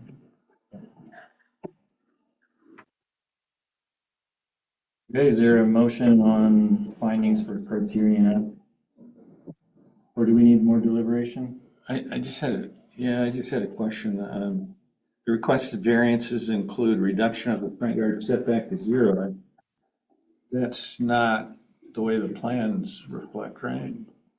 Correct. Oh, okay. So that one's not there anymore, right? Or would, Am I, There's a- am I, 20-foot minimum setback. So it's a request to deviate from that minimum to do less. you could correct or make note that the staff report cites 0, it's really 1 foot. oh, okay. I would just note that the staff report says 0 and it's really 1 foot. Duly noted, let the record show. Okay, no, that's a good catch.